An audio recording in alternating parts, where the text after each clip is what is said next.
Hey, everybody. Happy Monday. Thanks for being here. I'm going to keep this short because I'm not feeling really great and really tired today. Still going to do something for you though. I found some, uh, I found some old public domain movies published by the government that are pretty interesting stuff. So we're gonna run those, and you can watch that, and you know, I'll be around. I'll probably be watching chat. So if you say something interesting, yeah, hopefully I'll respond. But yeah, otherwise, here we go.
This is a film about that scale and grandeur. This is a film about that military achievement. This is a film about a people who for all time shattered the legend of Nazi invincibility. This is a film about victory and defeat. German victory and German defeat. This is the battle for Russia, a battle that has been going on for centuries, a battle that fills the pages of Russian history. 1242. The German Order of Teutonic Knights had invaded northeastern Russia and occupied the old city of Pskov.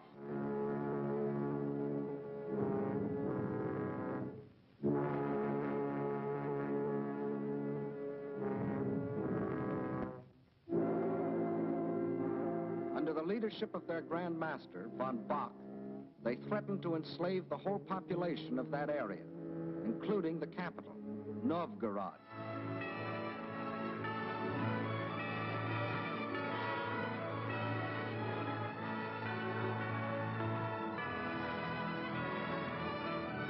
In their hour of peril, the Russian people turned for leadership to their prince, Alexander Nevsky.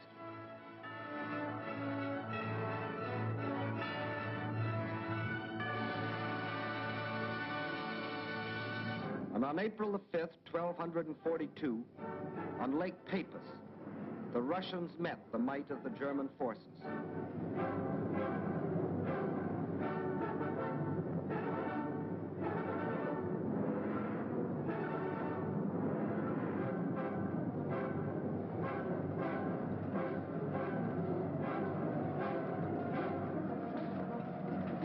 They weren't as well equipped or as well organized.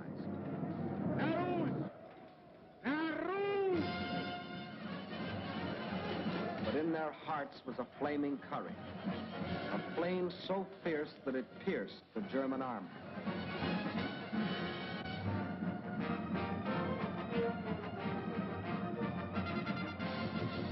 The victory they won fills a bright page of Russian history. 1704, and another conquering army marched across Russian land. This time under Charles XII of Sweden, and again the Russians fought for their country.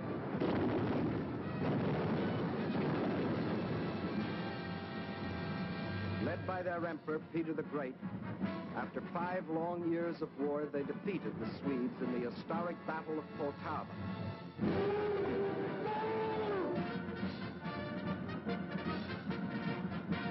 The invading Swedish armies were crushed and forever driven out of Russia.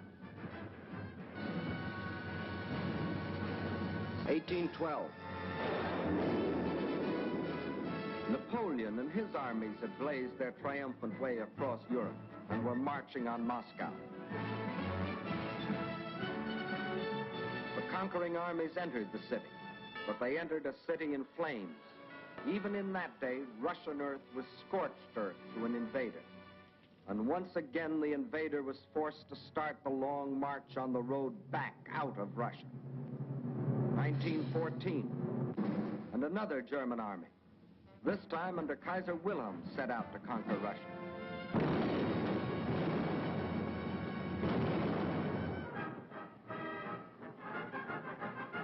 This time, the Russian people, under the regime of the Tsar, were not only fighting German guns, but oppression and corruption in their own country. And only the ultimate collapse of Imperial Germany saved Russia from losing the Ukraine and the Crimea, which the Germans had occupied in 1918. Yes, for 700 years, the Russian people have had to fight to defend their land against would-be conquerors. Why? Why have all these attempts been made to conquer Russia?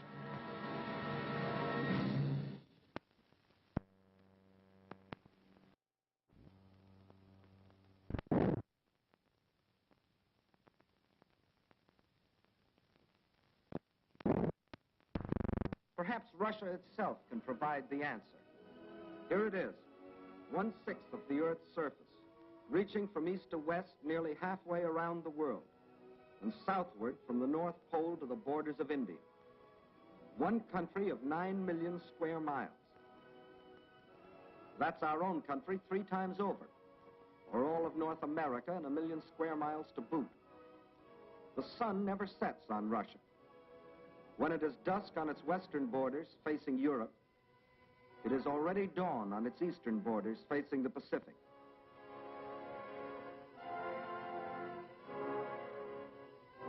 That's Russia, or to be correct, the Union of Soviet Socialist Republics. Deep in its mountains lie thick, rich veins of gold and silver. Below ground lie enormous deposits of copper, tin, manganese and nickel, chromium and radium, sulfur and magnesium. Russia is rich in raw materials. Her forests cover millions upon millions of acres. 1/4 of all the lumber reserve in the world belongs to Russia. And as for fuel, there's coal, ton upon ton. And more important, there's also oil. 213 million barrels a year of it. Black gold flowing from the earth that contains 55% of the world's oil. What else? Iron? Russia has better than 10 billion tons. That can make a lot of steel before it's done. Yes, Russia is rich.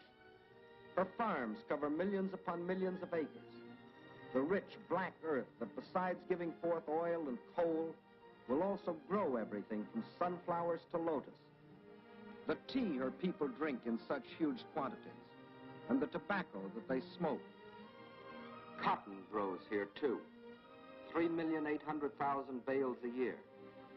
And sugar. And on the pasture land, the animals grow fat for food and wool for clothing.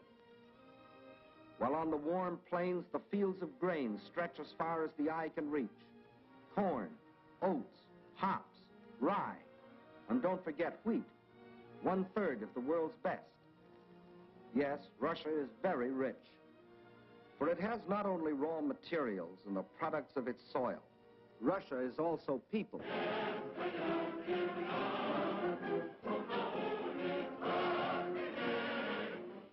193 million people.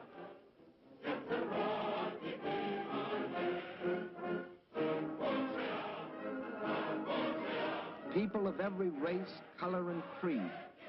People coming from the many different republics that comprised the Soviet Union. People speaking more than 100 different languages, but all citizens of one country.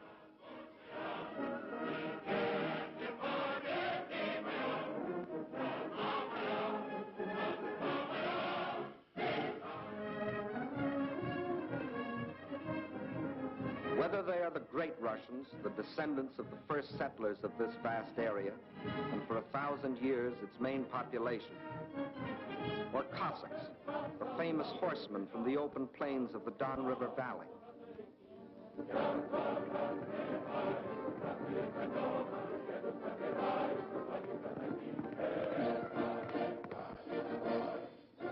Whether they come from the Southwest, the Ukraine,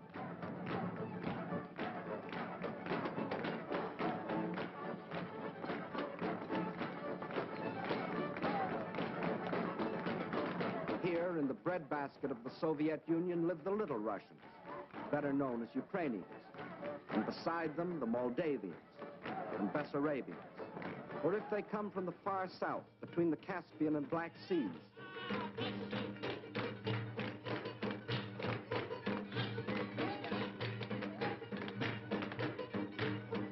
where we find the Armenians and the Georgians, the Ingush, the Cherkess, rugged as the high peaks of their native Caucasian mountains.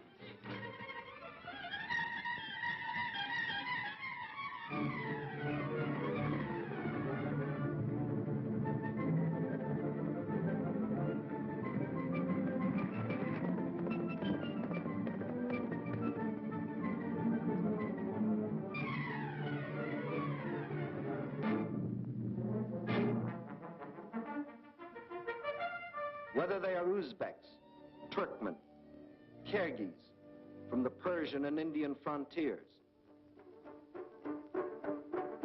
or Mongols,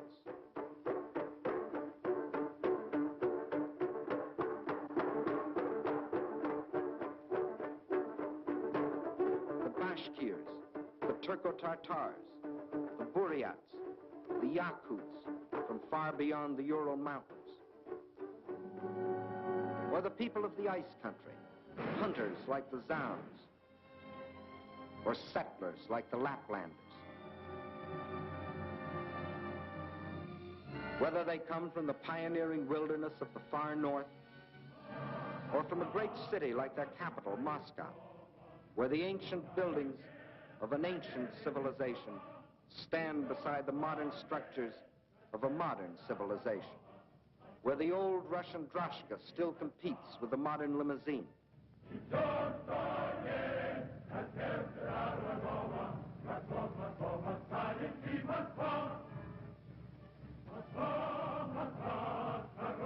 Whether they work in factories or as soldiers, whether they are bricklayers or traffic cops, sailors or riveters, school children or farmers, nurses or engineers, window washers or sales girls, housewives or postal clerks, radio announcers or stewardesses, scientists or typists, musicians or ballerinas.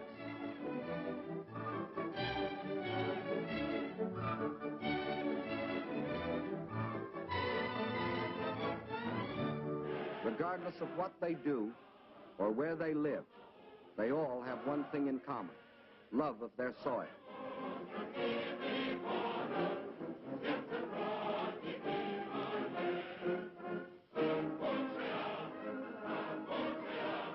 That is Russia. Size, the largest country in the world. Raw materials, unlimited. Manpower, 193 million. These are the three reasons why every conqueror in history has wanted Russia. And these are the reasons why the modern would-be conqueror wrote, "When we speak of new territory, we must think of Russia. Destiny itself points the way there." Yes, as we have seen, Germany's spirit of aggression was handed down from generation to generation. And now, in Hitler's Germany, the dream was world conquest. To such a dream, there could be only one answer: collective security. So, with this objective, in 1934, the Soviet Union joined the League of Nations. Again and again, before the League, its representatives urged binding agreements to support by collective action any nation submitted to attack. The state I represent entered the League with the sole purpose of the maintenance of indivisible peace. The League of Nations is still strong enough by its collective actions to avert or arrest aggression. There is no room for bargaining or compromise. But while some members of the League were pleading vainly for the use of collective force to stop aggression, the world saw other members, Germany, Italy, Japan, withdraw from the League to follow the path of aggression. Manchuria, Ethiopia, then Hitler invaded Austria, Czechoslovakia, and in 1939, Poland. First step on the road to Russia. But his eastward march was interrupted by France and Britain declaring war. So the Germans were forced to turn west. And in 1940, as we have seen, wiped the last opposition from Western Europe. And while the Nazis were unsuccessfully trying to beat Britain to her knees, the German generals were already planning to resume the interrupted Eastern Blitz. The road to Russia was now open. But before that attack, preliminary steps were necessary. South and east of Germany are Hungary, Romania, Bulgaria, Yugoslavia, and Greece. And Hungary had grain, rich fields of it. Grain too good for Hungarians when German soldiers have such good appetites. Hungary had bauxite. Bauxite makes aluminum, and aluminum makes planes. And Hungary had an army. Not the battle-trained German army, but good enough to throw against Russian guns. Romania had not only grain, but oil. And Hitler needed every last drop of power his war machine. Romania also had men, more slave labor, more cannon fodder for the attack on Russia. And most important, Romania and Hungary both had Russian frontiers. And Hitler wanted those frontiers in the hands of German generals.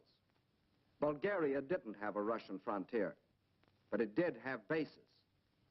Bases on the Black Sea. Bases for German submarines to prey on Russian shipping.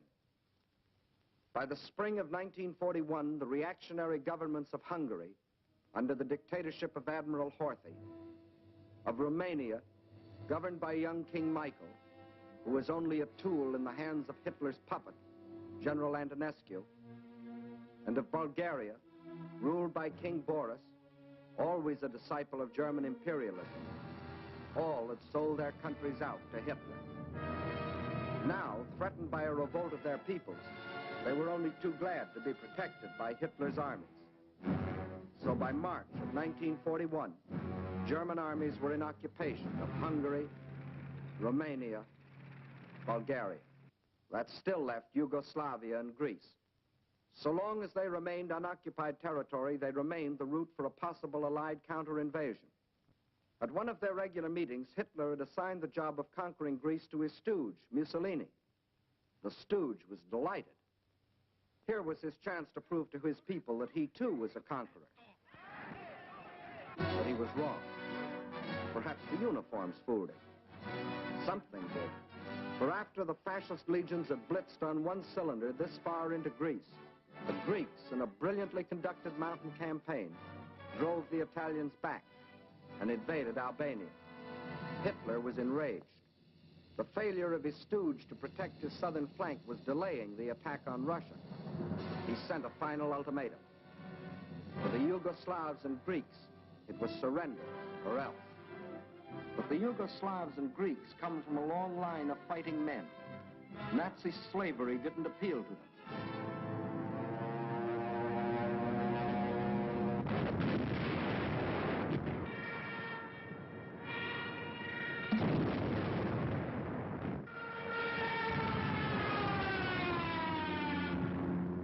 At dawn, on April 6th, German bombs told the Yugoslavians they were at war with Germany. The Nazis and Italians launched a powerful and coordinated attack from all their bases, supported by virtually unopposed aerial bombardment. The conclusion was inevitable. Although resistance was determined, the Yugoslav army was cut up into many small segments and captured. The war in Greece also began on April 6th. There, in spite of fierce and valiant resistance by the Greeks and the British who had come to their aid, the Germans, overwhelmingly superior in both numbers and equipment, forced their way past the Vistritsa River, Mount Olympus, the famous passage. And by the end of April, the swastika flew over the ancient city of Athens. The conquest of the Balkans was now complete. The whole force of Nazi might could now be turned loose on Russia. There was no time to waste, but time was Russia's weapon. Their industries, so recently built and which, like our own, were designed for the ways of peace, were converted for war. Instead of steel for plows and tools, steel for shells and guns. They knew their industry could never produce enough to adequately for the titanic struggle. But what they could produce, they would. At the same time, the army began to grow. More and more men were called up to be trained, hardened, drilled, prepared to defend their land.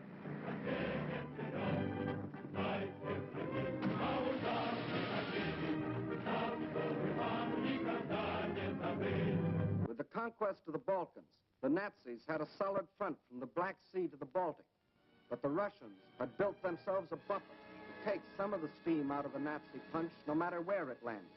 But where would it land? When the blow came, it was from 5 different directions, and from the north, 1 extra, just for luck. That was the big day. As dawn broke, nearly 200 Axis divisions, more than 2 million men, plunged into a front 2,000 miles long, reaching from the White Sea to the Black. Their aim, the annihilation of the Red Army in a decisive battle on the frontier.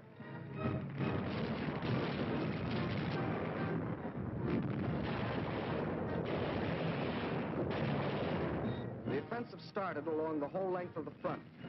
It was concentrated on 3 main objectives: Leningrad, Moscow, and Kiev, the capital of the Ukraine.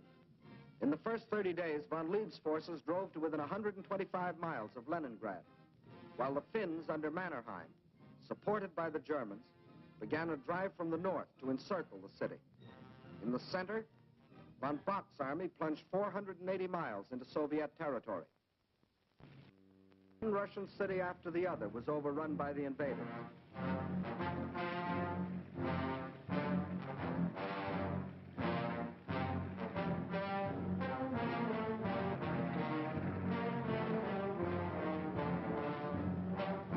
And on July 17th, they captured the first main objective, Smolensk, regarded as the key to Moscow. Simultaneously, in the south, von Rundstedt's forces cut deep into the Ukraine. This was blitzkrieg at its best. The world gave Russia another 6 weeks, and the Germans issued a communique. The issue in the east has already been settled. Smolensk is the last halt on the road to Moscow. But then a strange thing happened. For the first time since the mighty German army started its career of blitz, smashing into submission one European country after the other, that same German army came up against a country that did not submit.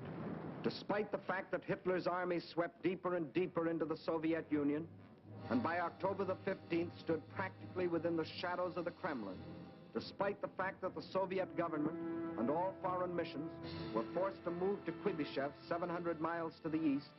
Despite Hitler's triumphant pronouncement, I can say that this enemy is already broken and will never rise again.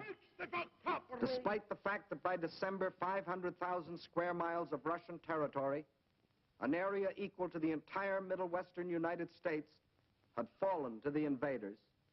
Yes, despite Russia's loss of her best agricultural areas, her most thoroughly developed industrial plants, millions of her people, thousands of her tanks and her planes, despite everything, those 6 weeks had lengthened into nearly 6 months, and the dread Nazi Blitz had spluttered, stumbled, and finally died. What had happened here?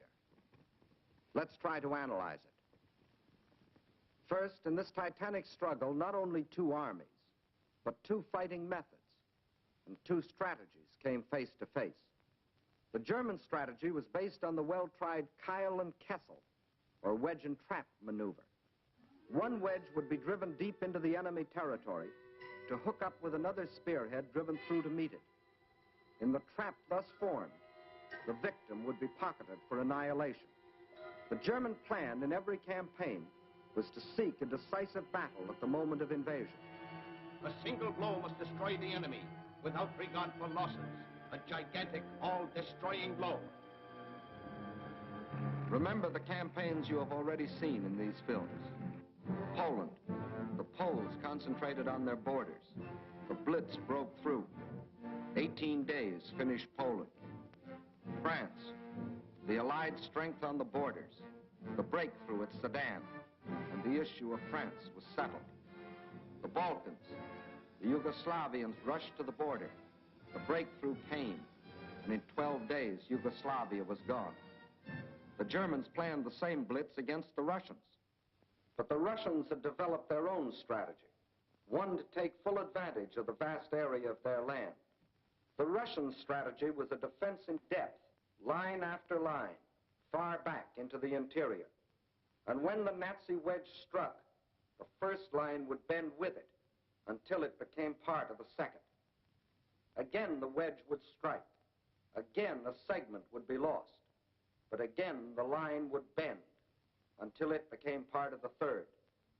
So the deeper the Germans plowed into Russian soil, the stronger their opposition, until finally they faced an unshatterable wall and were robbed of their chance to hit that all-destroying blow they had counted on. The result? The Germans conquered land and lost the campaign. For the Russian tactics kept the main bulk of their armies intact and made a long war inevitable instead of that quick decision the Germans sought. And the Russians had other tactics that threw the Germans for a loss. Germany had developed blitz warfare, mechanized warfare, armies on wheels, juggernauts to crush everything before them. But the Russians found a way to drag them out of their traveling fortresses. They used their cities as strongholds and made the blitz come to them down alleys.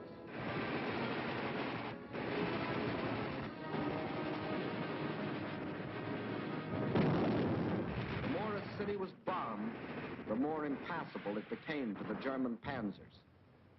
They made the names of these Russian cities as familiar to us as the names of towns in the next county.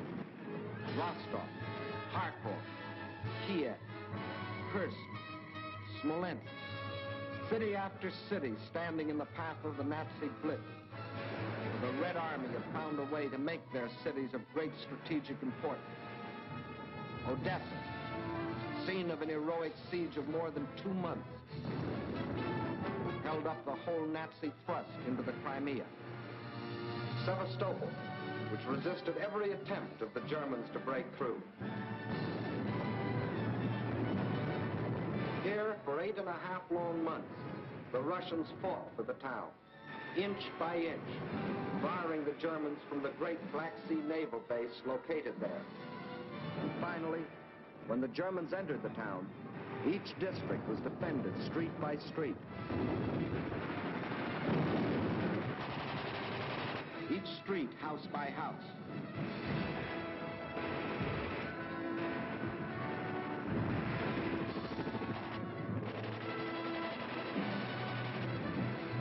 each house room by room.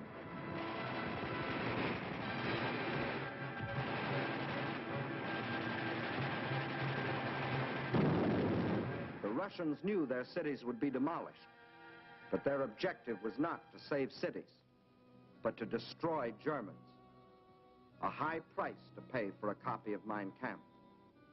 So the Germans were forced out of their armored shells to fight and to die in the hand-to-hand combat they thought they had abolished. There was another item the Germans had overlooked. They overlooked people. And generals may win campaigns, but people win wars. And on that fatal June 22nd, when the Russian people first learned of the invasion of their country, their grim faces told of their determination to fight and to die, but never to surrender. They knew this wasn't a question of who occupied what piece of land. This was a question of life or death. This war is not an ordinary war. It is the war of the entire Russian people. Not only to eliminate the danger hanging over our heads, but to aid all people groaning under the yoke of fascism. So the alarm was spread to factory and farm. And from every Russian town and village, men poured forth to answer the call. From now on, one thing mattered and one thing only: victory. Total war meant total mobilization. Not war just for soldiers. War for everyone. Young or old, male or female, made no difference. Age had nothing to do with it. If you were only 12 years old, there was work for 12-year-olds to do. Sex had nothing to do with it. If you could hold a rifle, you were a soldier. If you could turn a lathe, you were a soldier. If you could harvest the fields, you were a soldier. If you could handle a locomotive or pilot a ship or guide a tractor, you were still a soldier. For everything you did was part of that total war. Nothing that the enemy could use was left behind. Not a yard of wire or a pound of iron. Not an acre of wheat or a head of cattle. And the old men stood watch over the fields, ready to give the word to burn at the first sight of the enemy. Scorched earth. What can't... Scorched earth. What can't be withdrawn must be destroyed. That meant the factories, the plants, the oil depots. Flames claimed them all. The giant dam at Dniproskoy, into which had been poured not only steel and concrete, but 5 long years of Russian toil and Russian sweat to yield the miracle of electricity to the farms and people of the Ukraine. Now, rather than let the power it generated fall to the enemy, they destroyed it. Scorched earth, the land they had lived on and worked on, their forests, their fields, their farms. They surrendered them to the flames, but not to the invaders.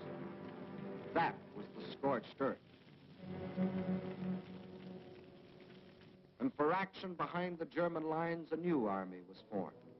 An army without uniforms, whose home was the forest, and whose front was the enemy's rear. A guerrilla army. A minimum of glory and a maximum of determination. Their achievements were seldom recorded. Look well at these faces. You will never see them again in the ranks of war prisoners or read their names over heroes' graves. Ahead of them lay nothing but the rope and the halter, but they stayed behind and went on fighting. Their only goal was merciless destruction. Destruction of communication lines, supplies, the invaders themselves. Their weapons were dynamite and the terror of surprise.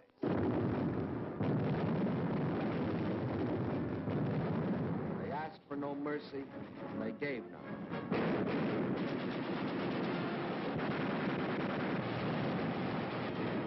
This is the guerrilla army. This, the scorched earth. This, the Red Army. These, its leaders. These are the reasons why, although the Germans conquered land, 500,000 square miles of it, it was just land, barren land, scorched land. These are the reasons why, after 5.5 months of blitz warfare, after coming within sight of their goal, the Germans were stopped at the very gates of Moscow. These are the reasons why, although Hitler had sworn that before December the swastika would fly from the Kremlin towers, December had come, but it wasn't the swastika that flew over the Russian capital. And it wasn't the Nazi conquerors who marched through the streets of the ancient city, but fresh reserves of the Red Army.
Part one of Battle of Russia, you saw the Russian people's historic defense of their land against centuries of unsuccessful invaders.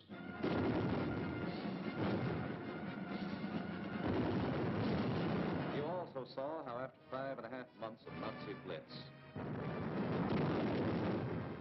the Russians stopped Hitler at the very gates of Moscow, and how, in spite of Hitler's prediction that by December of 1941, the swastika would fly over the Kremlin towers, December had come, but it wasn't the swastika that flew over the Russian capital, and it wasn't the Nazi conquerors who marched through the streets of the ancient city, but fresh reserves of the Red Army on their way to reinforce and relieve the front lines.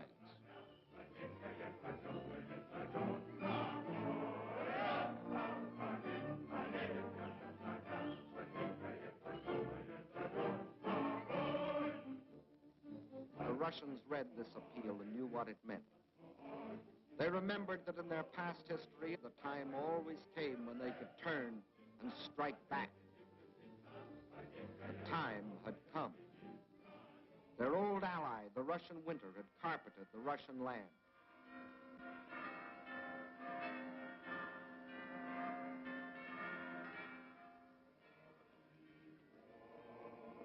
And while in the churches of Russia, men of God prayed for victory against the invader,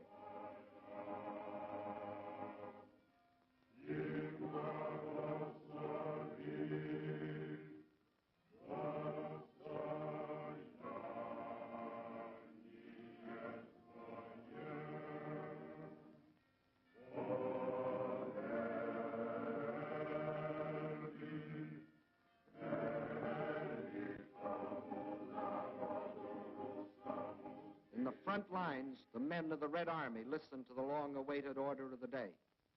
The whole world is looking to you to destroy the German hordes. The war you are fighting is a war of liberation, a just war. Death to the German invaders. Fighter command ready. Bomber command ready. Parachutists ready. Artillery in position. Tanks manned. Cavalry in position. Infantry ready.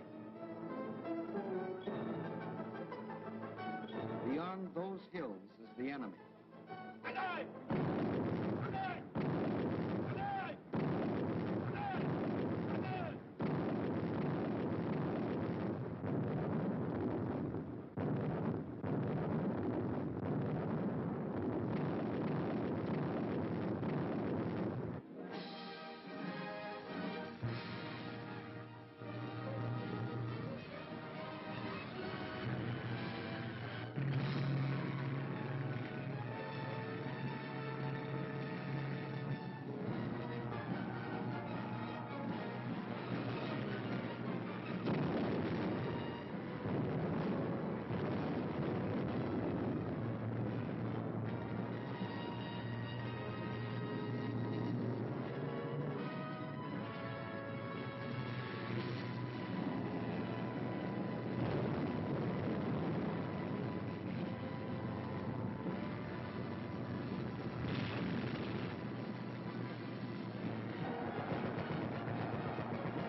was the Germans' turn to fight for their lives.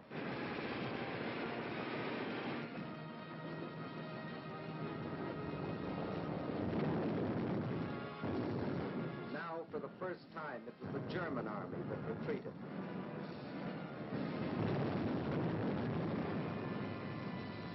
Now it was for the Germans to learn the terrors of strafing.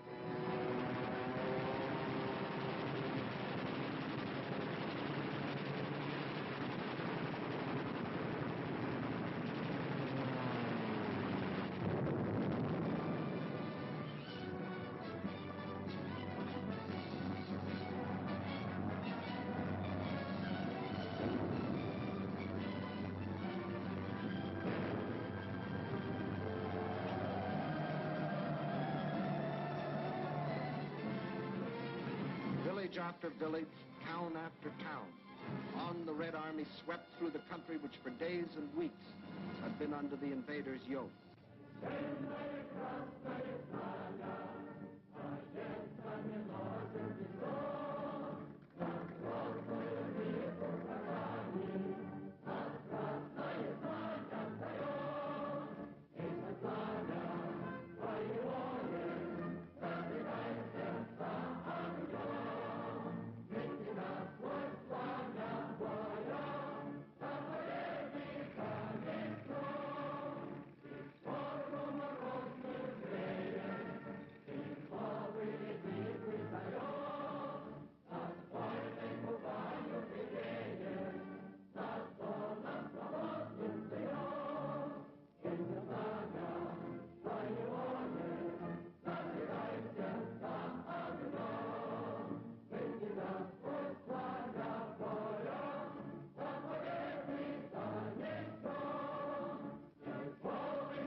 Out of the cellars, out of the forests, out of only they know what hiding places, come the men and the women and the children that had once called these towns home. Soldiers and guerrillas find wives and mothers. Friends are reunited. There is thanksgiving in their streets, thanksgiving in their hearts. But there is also something else, something they will never forget, their ruined homes. The shattered towns they once had known as thriving and prosperous communities. They stand gutted now, ghostly relics of what they once had been. Nothing has been spared.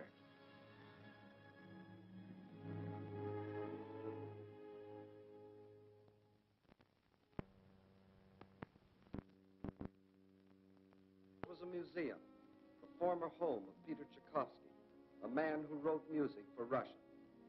Music that sought the heart of his own people. And because it found that heart, it found the hearts of people everywhere. His piano concerto.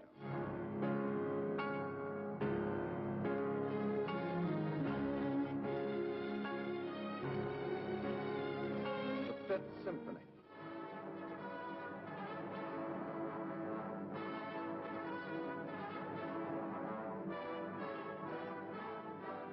The Sixth Symphony.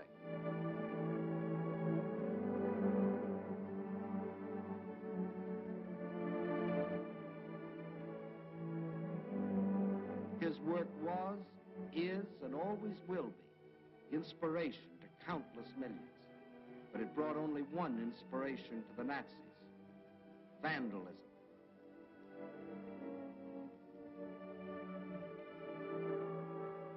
And this was the home of Leo Tolstoy, the author of the immortal novel, War and Peace. His home, too, was a museum, until the Germans came. And this is Tolstoy's grave.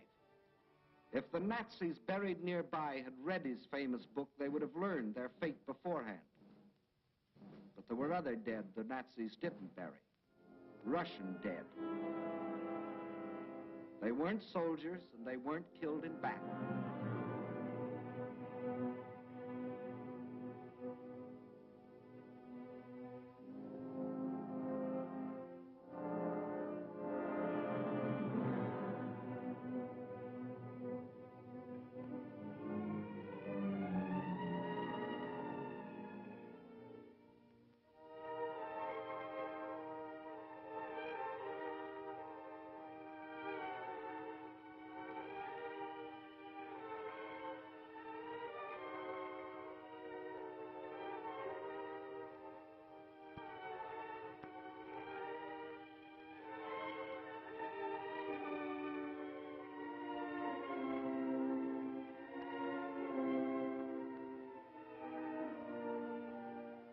No, these aren't dolls.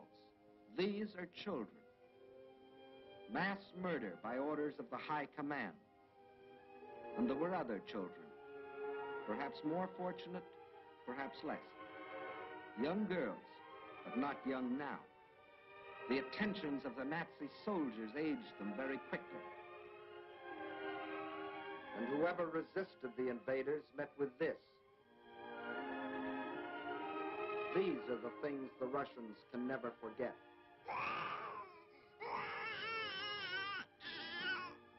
These are the things the Russians will never forget. These are the reasons why every Russian pledged his life to uphold this sacred oath.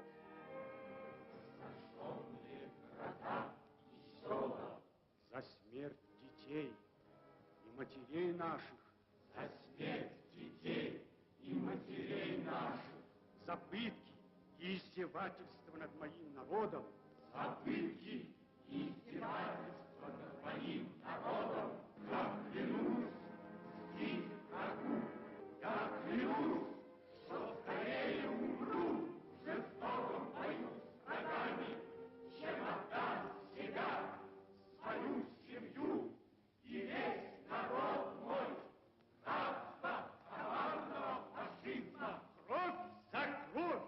Кровь за кровь. Смерть за смерть. Blood for blood. Death for death.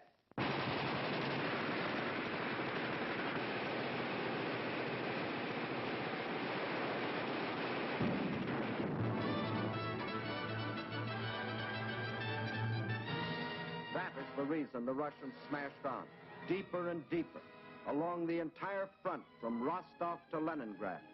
Nowhere could the tide of Russian pressure be stopped. And by spring of 1942, this area was delivered from the Germans. But this was not the important result. Not that this town or that village was retaken, but that the whole legend of Nazi invincibility had been shattered. German armies could retreat too. German armies could be defeated. German troops could be captured.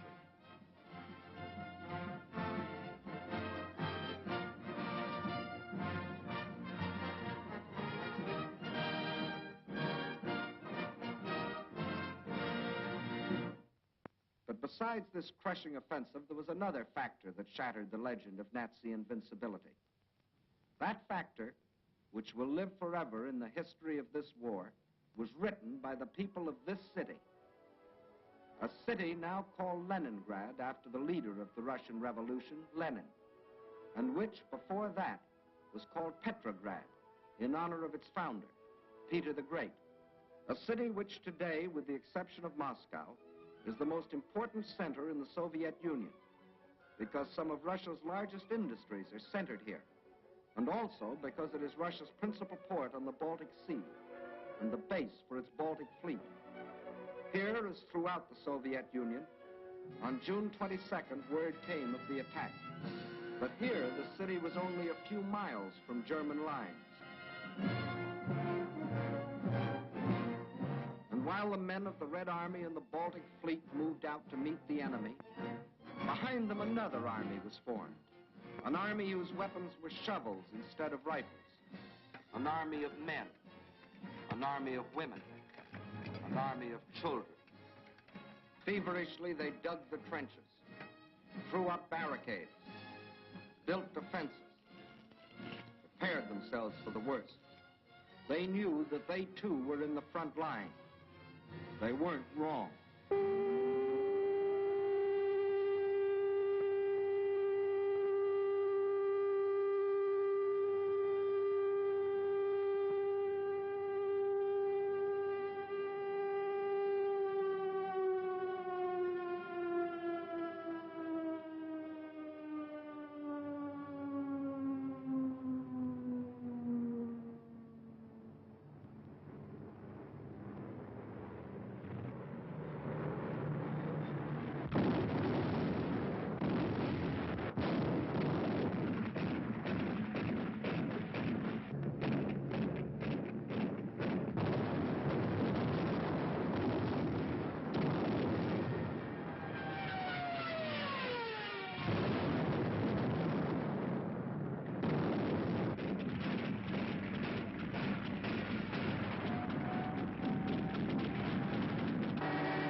Leningrad's baptism of fire didn't stop with the darkness.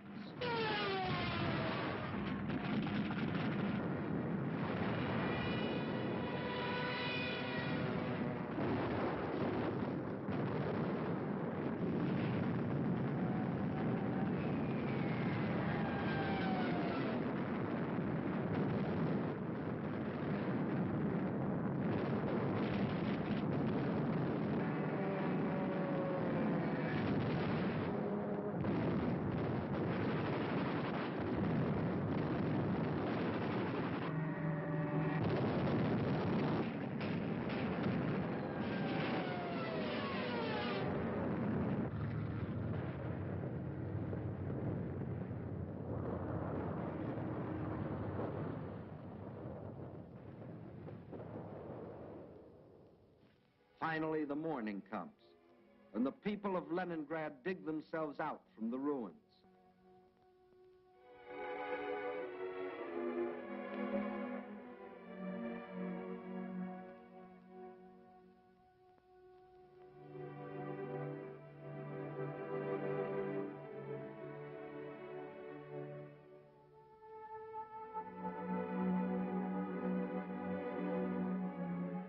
They seem very similar here to the people of London, of Rotterdam, of Warsaw.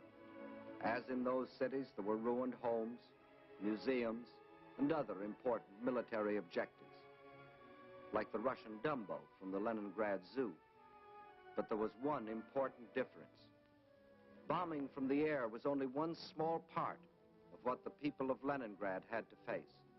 In September, the Nazis surrounded the city and announced it was cut off and doomed. The German commander sent the city an ultimatum demanding its surrender. He is still waiting for the answer. Thus began the siege of Leningrad, a siege that was to last for nearly 17 months. In Leningrad, as everywhere else in Russia, the winter came early that year. A cold, hard winter, the hardest in years. But here, unlike everywhere else in Russia, the winter wasn't an ally, but an enemy. Here, the 10, 20, 30 below zero temperatures could only mean more suffering, more hardship. In the trenches outside the city, trenches of snow and of ice, the defenders stuck firm to their oath, to die if necessary, but not to go backward one more step. And the enemy, in spite of all its efforts, was stopped at the very gates of the city. A city now facing disease, famine, destitution. There was no oil for fuel, no power for the electric lines, but the people defied the elements and trudged the necessary miles to lathe and workbench. The pipes froze, water was shut off, so they dug holes through the streets until they could get to water.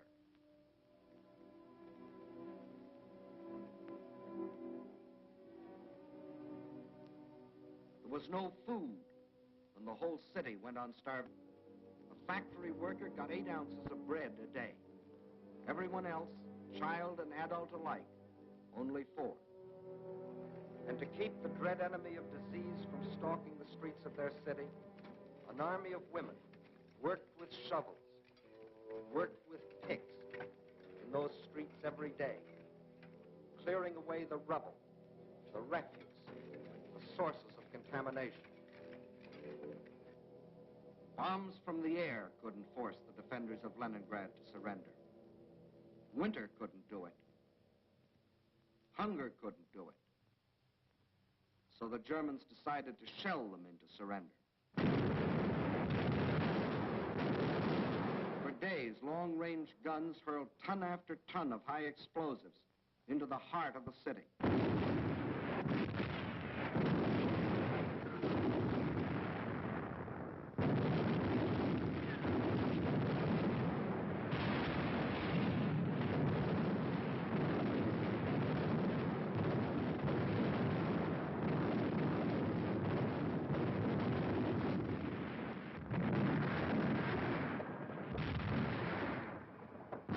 The more the people of Leningrad were shelled, the harder they worked.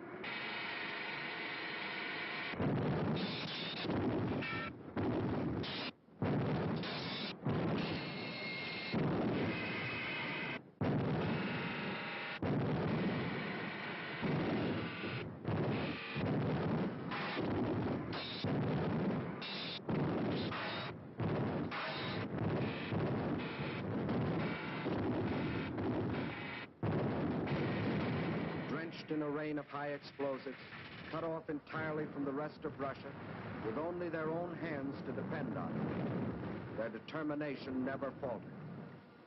Every day, more people died of cold, disease, hunger. This was Leningrad in its darkest hour. And then a miracle happened. To the west of Leningrad is the Baltic Sea, and to the east and north is Lake Ladoga, 7,000 square miles of inland water. The Finns and the Germans occupied one border of the lake to about this point, and in the south the Germans controlled the lake to here. Between these 2 points was a stretch of lakefront still in Russian hands, but there was nearly 100 miles between this shore and the beleaguered city. 100 miles of what had been open water and was now snow-covered ice.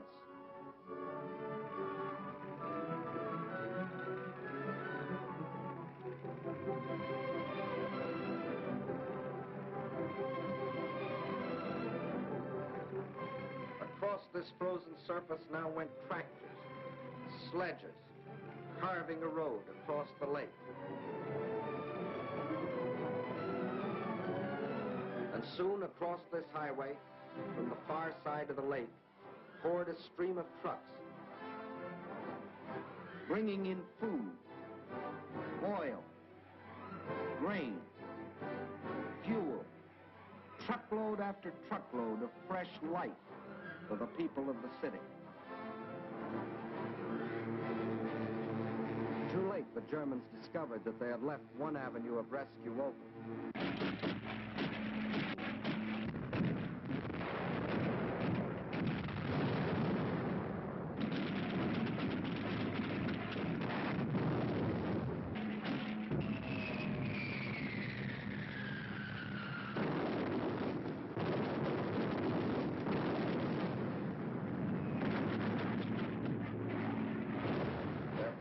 Bombed the road, but the trucks kept rolling, by day and by night.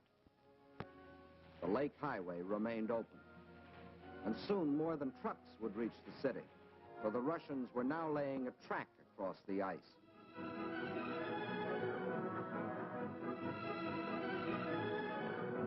To the heroes of Leningrad, says the inscription on this locomotive as it starts its pioneer voyage. From the far shore of the lake, it brings food, medicine, supplies of all kinds.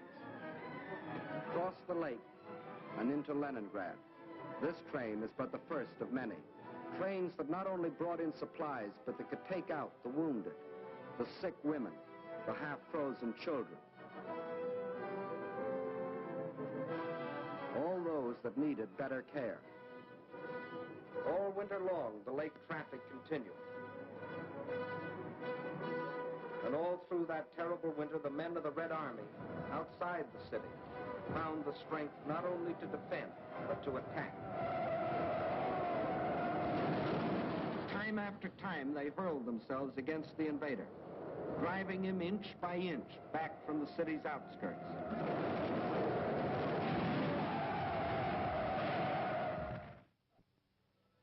And then spring came.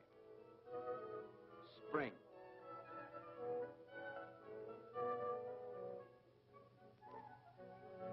Outside Leningrad, the snows begin to thaw, and German bodies are washed from their icebox graves, mute evidence of Russian tenacity.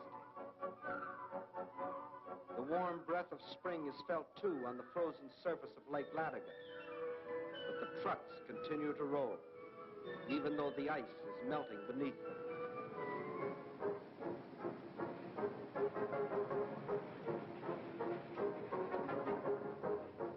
And spring, as it invariably does, comes to the city, too.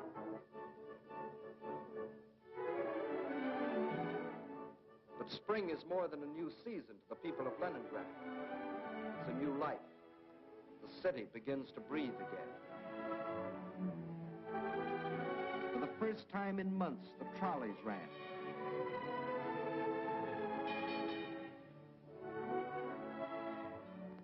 That first day, it seemed that every man and woman and child in the city had to go for a ride.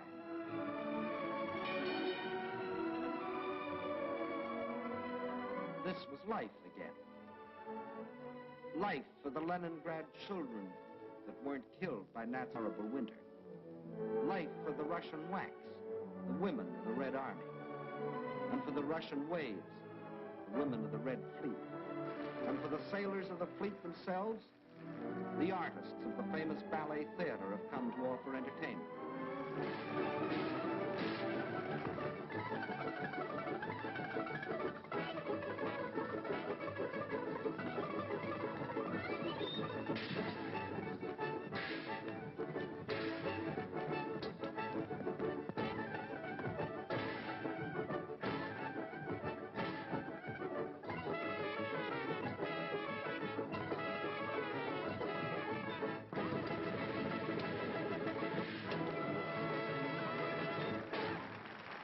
Spring is here.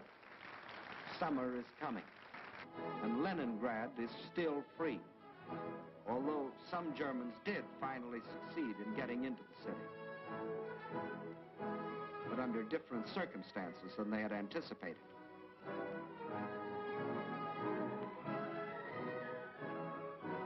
Yes, here too the legend of Nazi invincibility was shattered against the iron will and courage of a determined people. The citizens of Leningrad have proved that generals may win campaigns, but people win wars.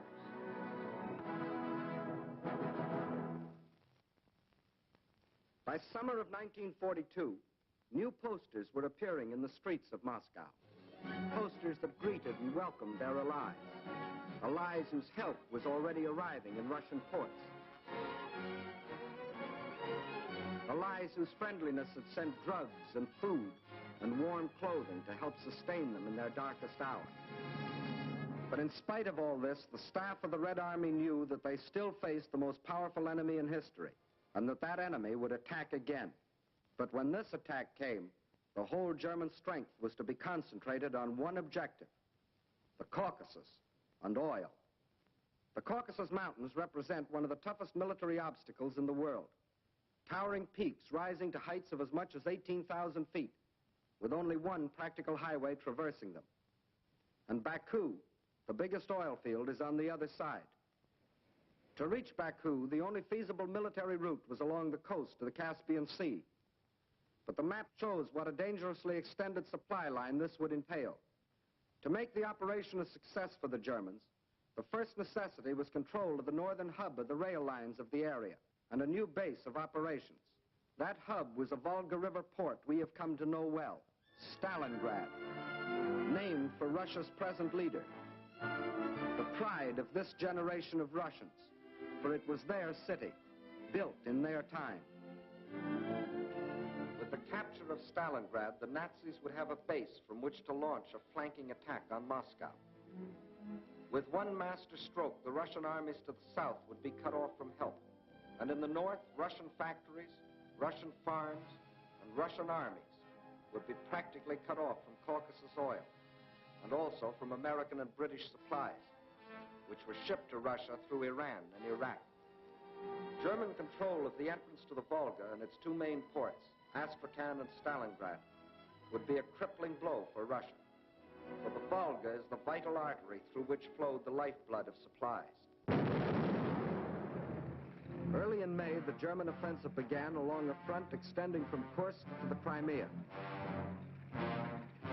Within 2 weeks, the Nazi steamroller had overrun the Kerch Peninsula, although 2 months more were to elapse before embattled Sevastopol finally fell, giving the Nazis complete control of the Crimea and the southern route to the Caucasian oil fields. Next, they started to drive further north and drove through to the Don River in the area of Voronezh, then spread south and east until they occupied the whole area from the Don River south to Rostov. This left them in perfect position to strike against Stalingrad. Further and further south, the drive plunged on, and by the end of August, they had captured the oil fields at Maykop, needless to say, first demolished by the Russians, and reached the northern Caucasus.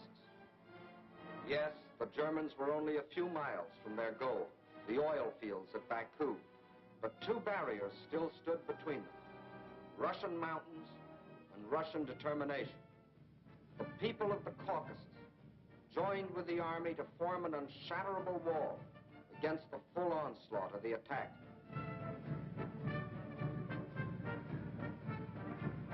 Further north, the Nazi pincers were within 15 miles of Stalingrad. This city had become the focal point of the whole campaign. Regardless of the cost, Stalingrad must be captured. Those were the German orders. Fire! Fire! German guns, German bombs shattered the city into pieces.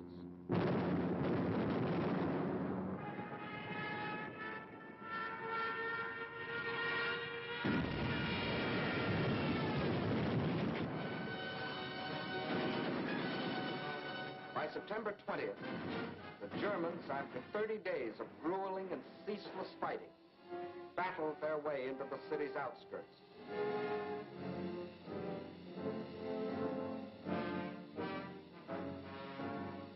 By the end of the month, their drive had carried them through the whole northwest section of the city and into occupation of part of the center, including the railroad station.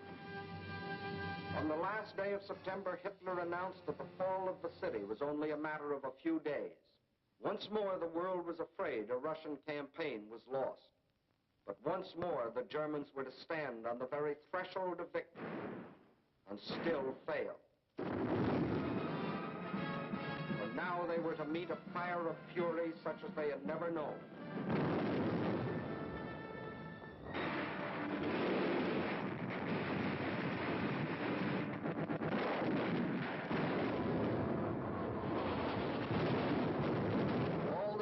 Before, the battles waged in the streets of Kiev, Rostov, Odessa, Sevastopol, these were all preludes to what happened in Stalingrad.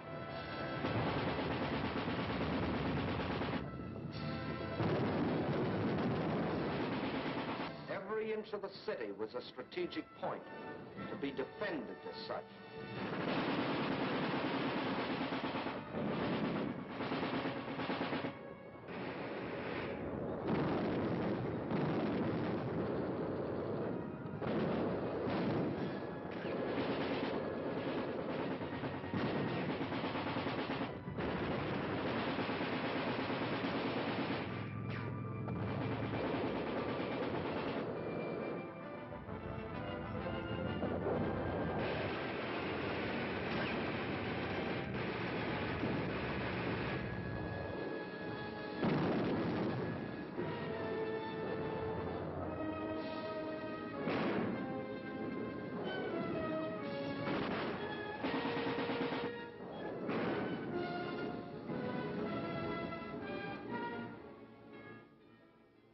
By the end of October, snow covered Stalingrad.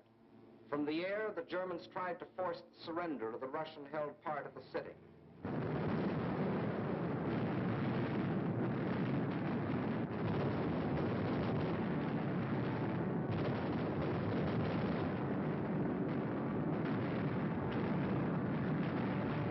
the same time, the battle of the streets continued.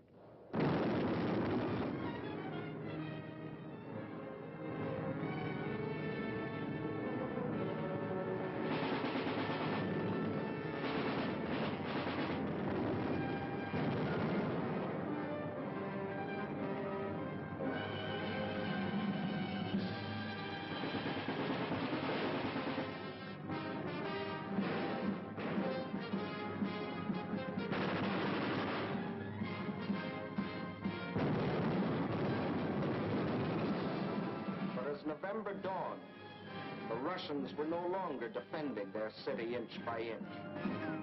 Inch by inch, they were regaining it.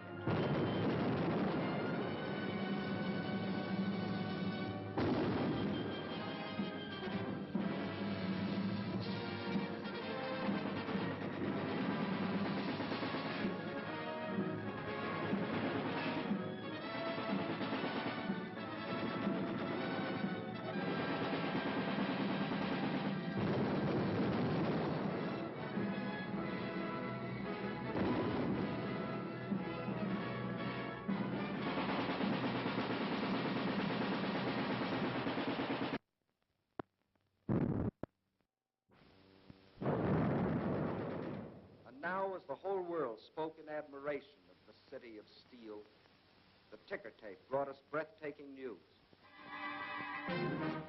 American and British troops had landed in and occupied North Africa. Further east, the British Eighth Army was driving westward, pursuing the vaunted Africa Corps. And in the northeast, the Red Army had launched its smashing counteroffensive. The Germans were learning the real meaning of the words combined operations. As though a spring had been released, Russians attacked along the entire front. In the far north, the Germans felt the first impact as the Russians recaptured Schlusselburg, breaking the Axis ring around Leningrad. Soon after, another offensive lashed out further south, bypassing the Germans' defense position at Rzhev and plunging down to Veliki Luki. Still another Russian blow fell in the Voronezh area, pushing a threatening spearhead deep into the German lines. In the far south, the Germans were moving away from Grozny, instead of toward it, under the force of the Russian attack. At Stalingrad, the Germans were about to meet new opponents.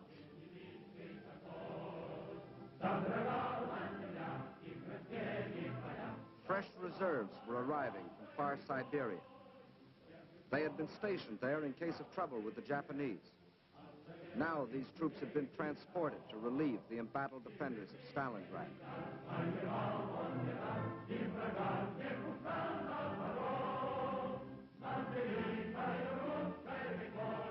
And as the reserves entered the city, at headquarters, the commanders of 3 Russian armies were meeting. The Germans had fought for Stalingrad as a prize. The Russians were determined to make it a trap. 2 simultaneous attacks were launched, one from the north, one from the south.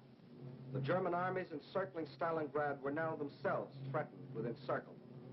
Finally, the 2 prongs met.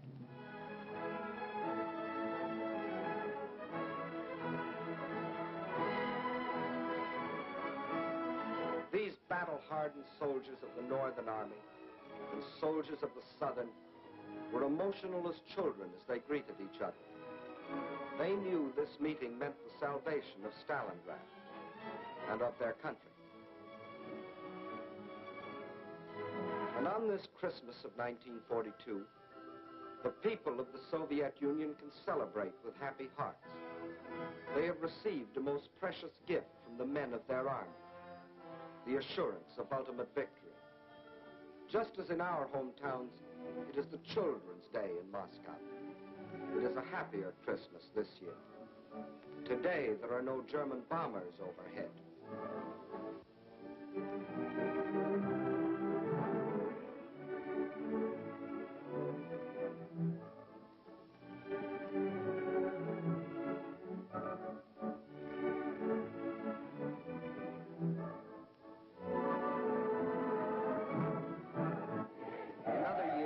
Russians, like ourselves, celebrated on New Year's Eve, but not now.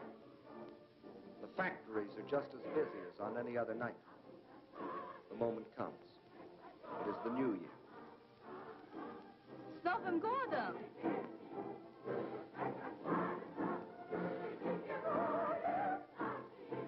And at the front, the greeting is the same, up to a point. С Новым годом, гвардейцы! Огонь!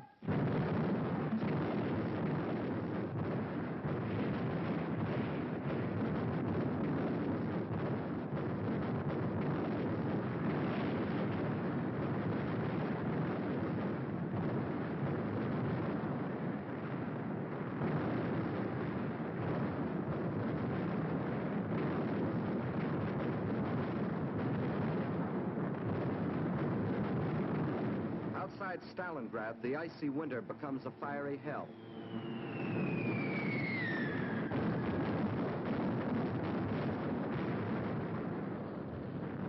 Here are concentrated the latest in Russian equipment. Flamethrowers,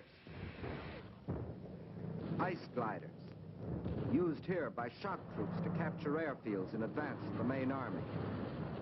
Rocket guns, Katyusha, the Russians call them.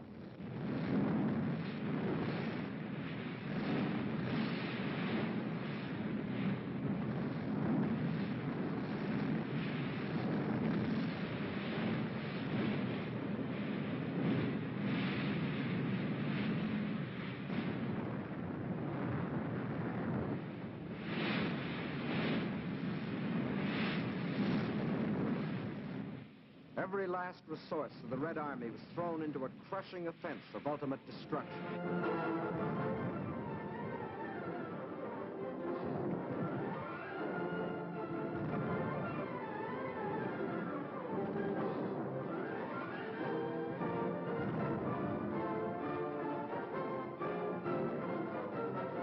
This was Kyle and Kessel with a vengeance, but the Nazis were getting Kesseled instead of the Russians. And on February the 2nd, 1943, after 162 days of the heaviest fighting in the history of warfare, the last shot was fired. Peace came to Stalingrad. In the shattered streets, the blasted ruins, the ghastly evidence of their ordeal, the defenders of the city greet the rescuing army of the dawn.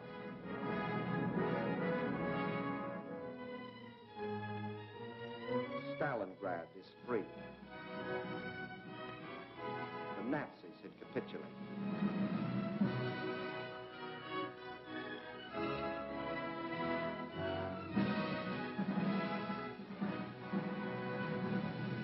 The German generals who had been ordered by Hitler to take Stalingrad regardless of the cost, and who had obediently promised that the city would be his, these generals, 24 of them, who had covered themselves with such glory and such medals on the fields of Poland and Norway and France, they now had only their past glory to comfort.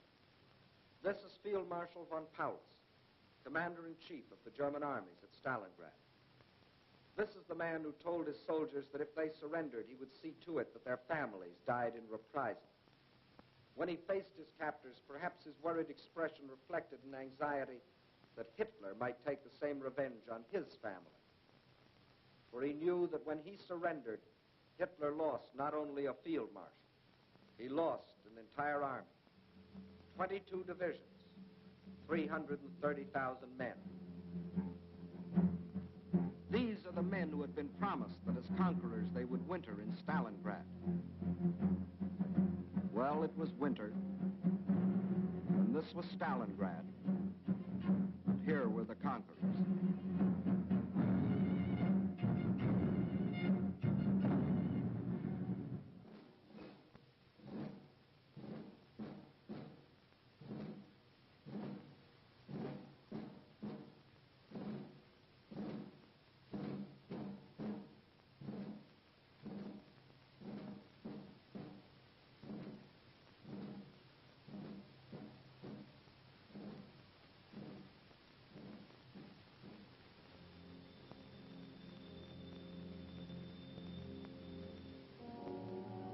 when another spring broke over the Russian countryside, the results of the winter were clear.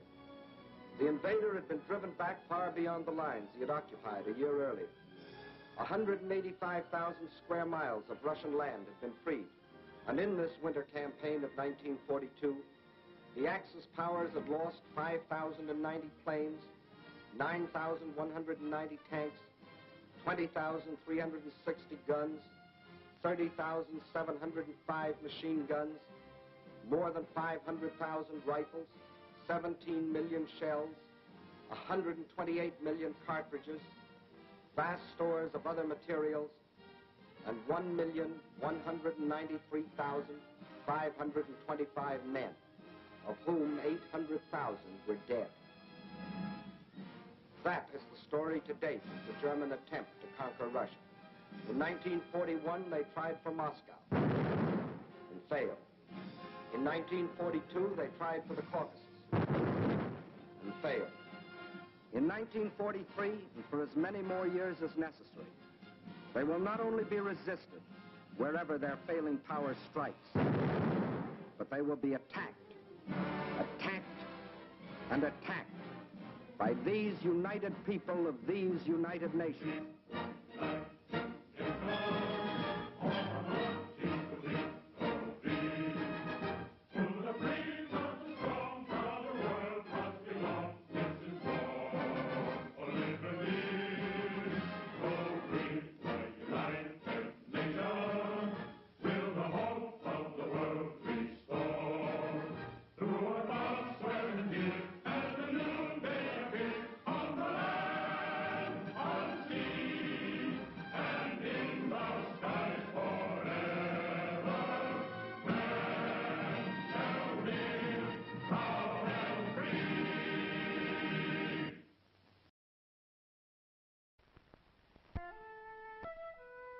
In China, bloodiest and most terrible of all.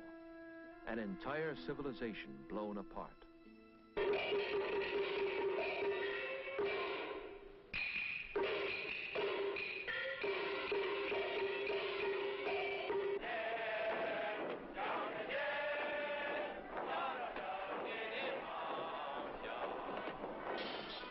There are 700 million Chinese today, 1/4 of the human race. And they are taught to hate. Their growing power is the world's greatest threat to peace and life. 50 years of torment bred madness. To deal with madness, we must understand its roots. See China's revolution through the eyes of those who were there. For 7 pivotal years, author-historian Theodore White lived in China, knew the men who now control her destiny. With him, we shall look back at a century of tragedy.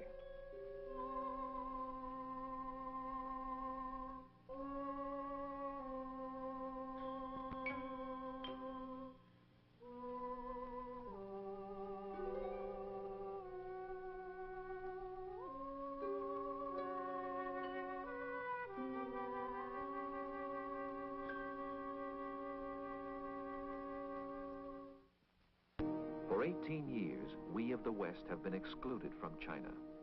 We can pace along this barbed wire border at Hong Kong and try to squint inside or strain out sounds, but all we hear is echo of disaster, past and present.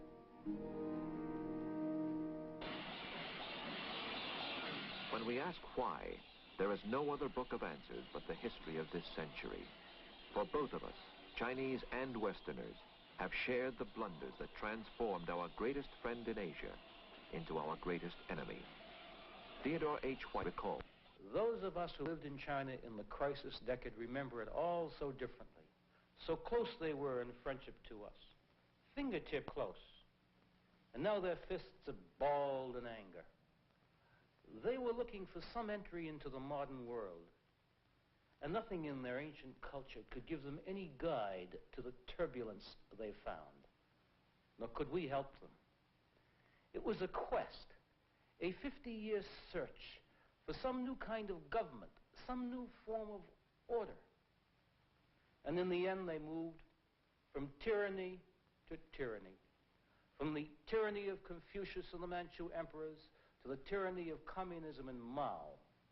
And in between, we have only fitful glimpses of what happened, snatches of photography so tantalizingly incomplete to explain what happened. It all began in mystery and goes on today in mystery. For 2,000 years, we tried to read this Chinese mystery, but read it for a book of myths, entrancing age-old myths, brought back by travelers from beyond the mountain walls of Asia, where they had found a land of changeless wonders.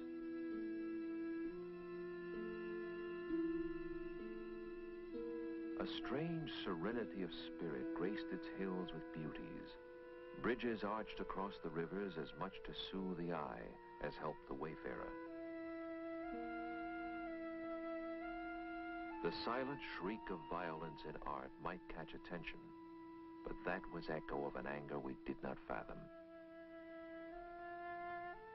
The same mythical serenity rested on all the fields of this land of peasants, a biblical rhythm carrying men from sowing to harvest, from birth to death, in apparent contentment.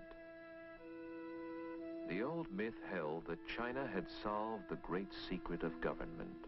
Confucius, half god, half sage, had taught order and duty. These make government. Each man fixed in place, bound in obedience to those above, as those above were bound in obedience to the will of heaven. The emperor they called the Son of Heaven, Tianzi, because only he interpreted the will of heaven in his land. For 1,500 miles ran the Great Wall, sealing in a nation so proud it knew itself only as Zhongguo, the Central Kingdom. All other men, barbarians. For 2,000 years, behind this wall, proud China knew herself invulnerable. For centuries, China let barbarian Westerners dock only at Canton to buy her precious silks, her porcelain, her tea. To pay for these, Englishmen introduced opium from India. By 1830, this trade was booming. China protested, burned the opium, and the bark of English warships as war broke out in 1839 first shattered myths of Chinese power. The result, defeat, disaster. Aboard a British warship in 1842 came humiliation, with China forced by treaty to yield Hong Kong outright and open 4 more coastal cities to British merchants and their opium. Where Britain led, others followed. Rival powers raced each other to carve proud China as spoils. English, French, Americans, Germans, Russians demanded privileges, colonies, concessions. In 60 years had won the right to govern, try, punish Chinese in their own land. In China's capital, Peking, where from these ancient altars countless emperors had sought the mandate of heaven, the myth of heavenly rule persisted still. But deep within the palaces where China's Manchu emperors reigned, by 1900, that myth too was dead. For here ruled China's evil spirit, the Empress Dowager Cixi, a Manchu concubine, bedmate to an emperor for whom she had produced an heir.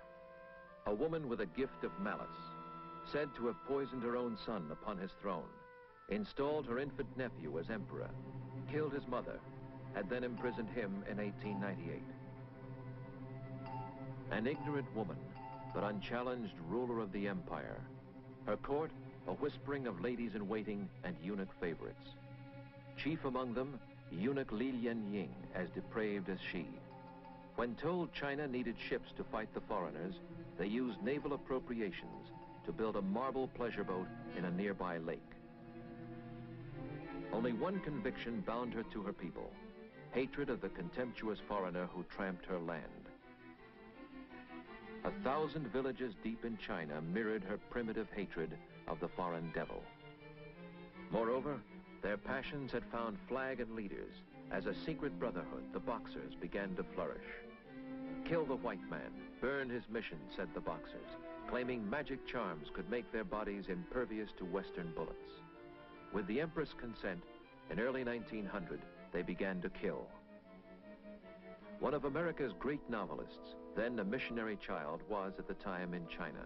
Miss Pearl Buck recalls, The Empress Dowager had issued an edict that all white people were to be killed, and many had been killed, especially in the north, in Shandong, where men, women, and children, missionaries and business people too, had been killed.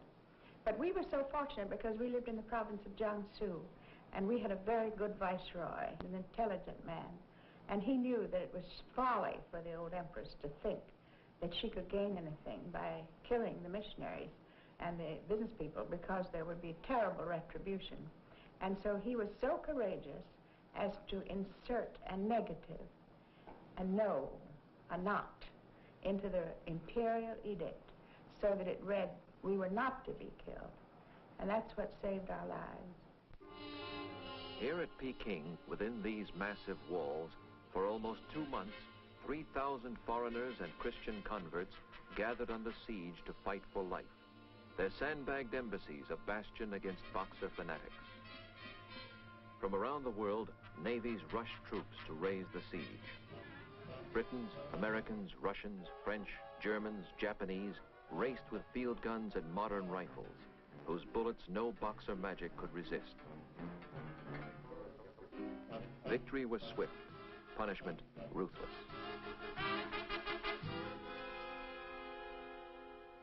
North to south, foreign force patrolled the country.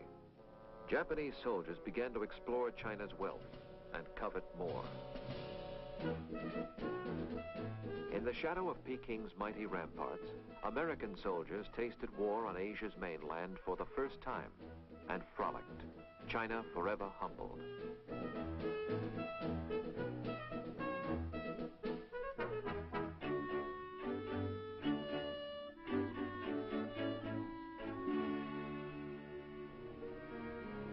Foreign diplomats and generals debated China's fate. This land of endless villages, crowding each other against the skyline, was it really a nation or only a geographical expression? These peasants, was their recent outburst of passion a passing madness or something deeper? Their government smashed, still they toiled as they had for centuries in the 3 great river valleys falling from the heights of Central Asia to shape their country. In the north, Manchuria and the valley of the Yellow River cradled one kind of Chinese for whom Peking, the Manchu capital, was their center. Here, dry northern wheatlands rolled over an unknown treasure store of minerals which Russia and Japan both sought. In the center, the valley of the mighty Yangtze with its key cities, Shanghai, Nanking, Hankow, Chongqing, where British and American power turned the wheels of industry, oiled the way of commerce. In the south, the third valley, the West River flowing by Canton to empty at Hong Kong in the sea. In the steaming Southland, peasants stooped in paddies to plant rice and spoke a dialect no Peking Chinese could even faintly comprehend. The coastal cities, where most Westerners lived, squirmed with jostling people, animal energy, humans used as beasts in street and field.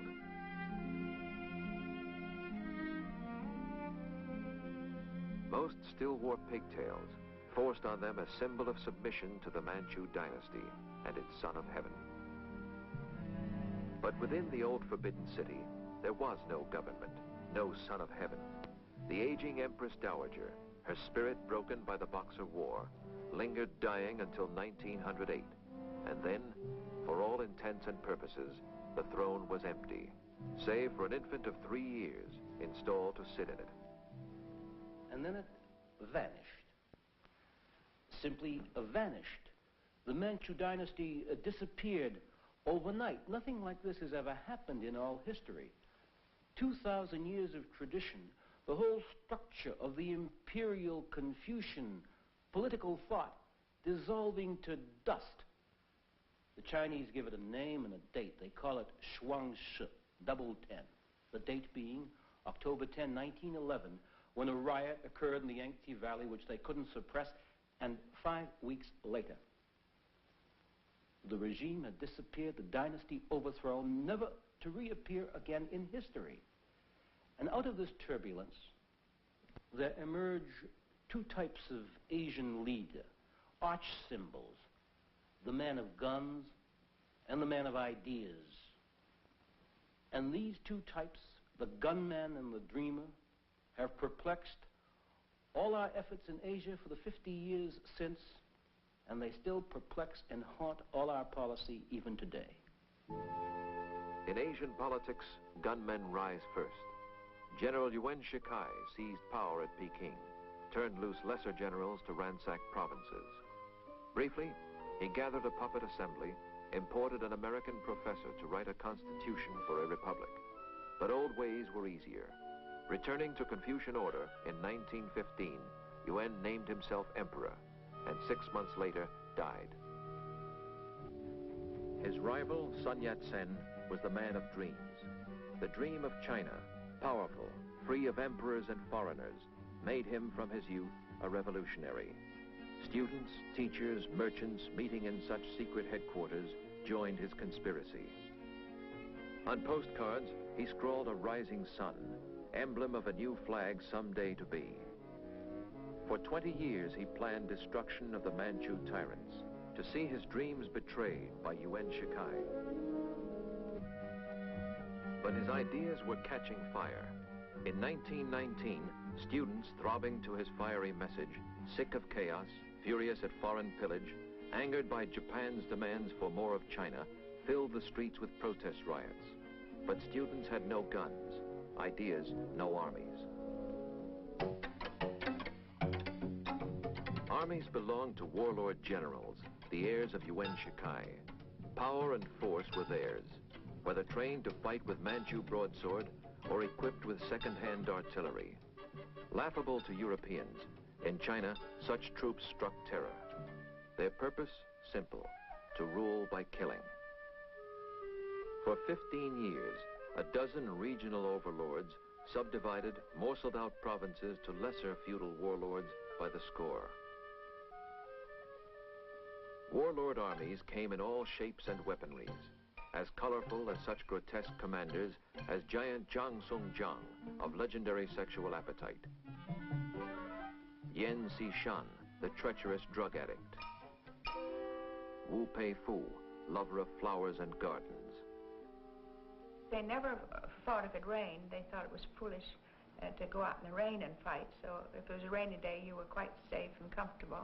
And then, of course, they all usually began at a certain time. They seldom began before 10 o'clock after everybody got his good breakfast and all that. They always took off for lunch. And then by sunset, doesn't matter how hot the battle had been, when the sun set, everything stopped and quieted down for the night. So you could get a good night's sleep and be ready to fight the next day. China watched such troops in shame, craving order, knowing sorrow. Overlord in Manchuria was Jiang Zuolin. Beginning life a common bandit, this scheming marshal had learned to mock old Chinese law, flout all patriotic need. Bribed by Japanese industrialists, protected by their garrisons, his soldiers let the Japanese aliens exploit this northern treasure land at will. Even the best of warlords, Feng Yuxiang, the Christian general who baptized soldiers with a fire hose, insisting cleanliness is next to godliness, groped in vain to find a spark to unify his nation. In every valley, town, and village, men trembled at the sight of warlord soldiers. Death came by twitch of trigger, in gusts of senseless cruelty. And life became so cheap that death itself became a spectacle.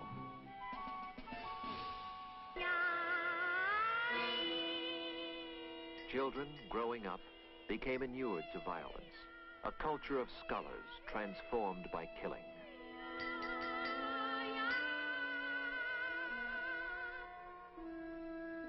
In flight from warlords, drought, and taxes, from loot and rapine, refugees knew that only in the colonies and concessions of hated foreigners could they seek safety. Here, beggars for their bread, they might find mercy. A former State Department officer, Ernest Price, remembers China in the mid-20s. We hit the country at a time of terrific heat wave and at the same time drought in the great valleys. As our train pulled through this area, little boys at the stations would come out pot-bellied, spindle-legged, and holding out their hands and saying, "Da lao ye, da lao ye, please, master, please." We were horrified. We never had seen anything like it. And one of our legation officials said, "Now, boys, I want to tell you something. Don't let this get under your skin, this sort of thing. You're going to see a lot more of it in China."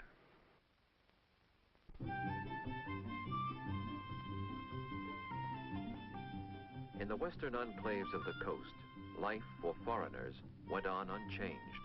Here, the skyline walled from passing tourists the site of Chinese anguish, while permanent expatriates returned each afternoon to homes of splendor, where countless servants made for master and his missy lady a sunlit way of life old China hands still mourn.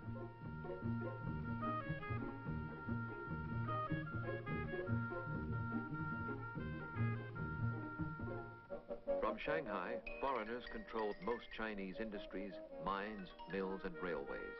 They set her tariffs, collected taxes. Prosperity rested as it always had on foreign guns and gunboats, within whose shelter Western pleasures undisturbed rolled on. At racecourses and at resorts, Chinese appeared, as always, servants only. At Western clubs, the tinkle of ice and cocktails rose above the muffled sound of warlord guns outside.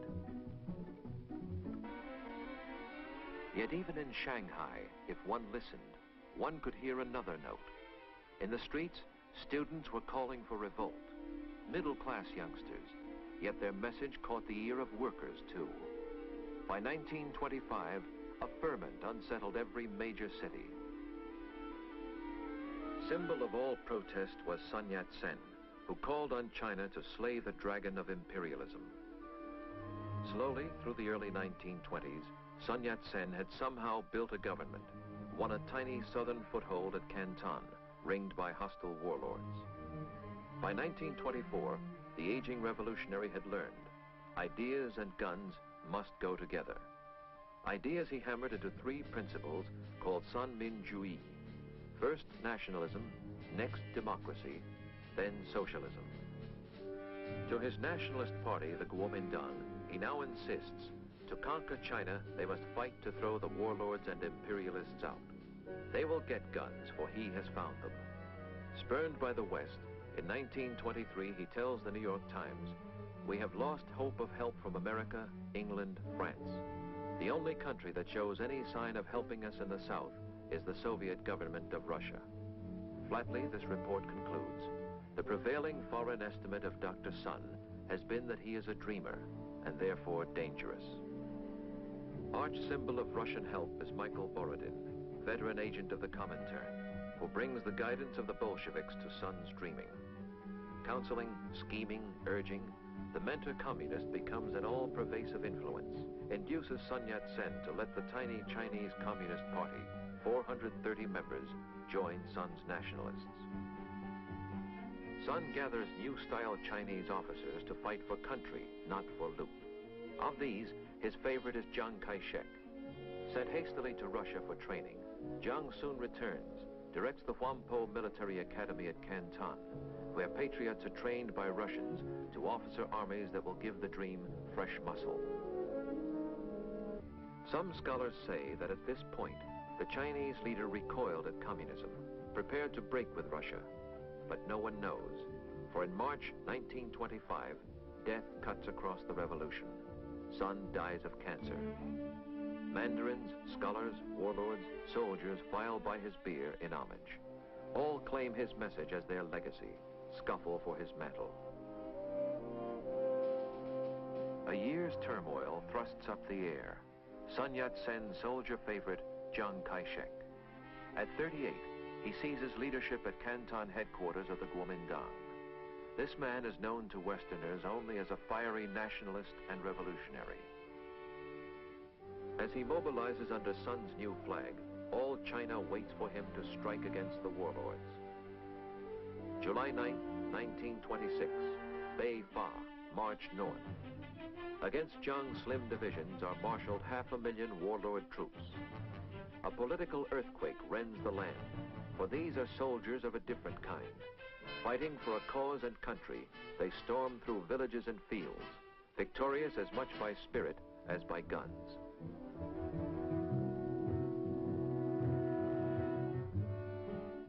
Accompanied by Borodin, a Russian staff, their wives, Jiang's headquarters pushes north by train. A forward fan of young revolutionaries, nationalist and communist alike, precedes the troops, calling to arms peasants and workers who surge to join the banners of the new day dawning. Among them, then unnoticed, is a communist intellectual, Mao Zedong, then 33, directing scores of peasant agitators to summon fury for the revolution. By fall, they take Hankow.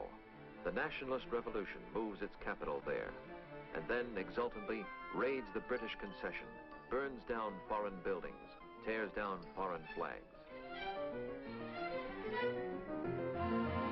The tide rolls on, from Hankow down the river. In April, Chiang Kai-shek has reached Nanking, and then a pause. Jiang waits. Upriver in Hankow, left-wing leaders of the Kuomintang no longer trust their army's leader at the front. Borodin is urging, get rid of Chiang Kai-shek. In 4 short years, the communists have grown to 60,000 members. They urge the left-wing nationalists. No revolution is complete until peasants own their land, workers their factories. Jiang disagreed. Scholars of Chinese history still debate with enormous fury exactly what happened next and why. But I think it's the classic revolutionary question. Who gets power? To whom the fruits of victory? No one knows what went on in Chiang Kai-shek's mind, but I think one thing must have been clear to him. Either they were going to get him or he was going to get them. And he wasn't about to be dismissed the way Sun Yat-sen had been dismissed from power by warlords so often. It was a question of who would strike first, and he struck first. April 12, 1927 in Shanghai was the night of terror, as Jiang's troops rounded up and butchered hundreds of communists, students, union leaders, anybody they suspected. And when the day rose, he was in complete control of all the lower Yangtze Valley. And after that, for months and months through 1927, it becomes a great big bloody boiling stew as left-wing and right-wing fighting warlords get into the act and communists try to stage uprisings, and it all ends. It ends in tragedy. Because for so long, this country, torn apart, had waited for a government to give it unity and dignity. It expected so much of this revolution. And now they found that revolutionaries can be butchers too. And this long, tormented quest for a new order was to end in this squalor.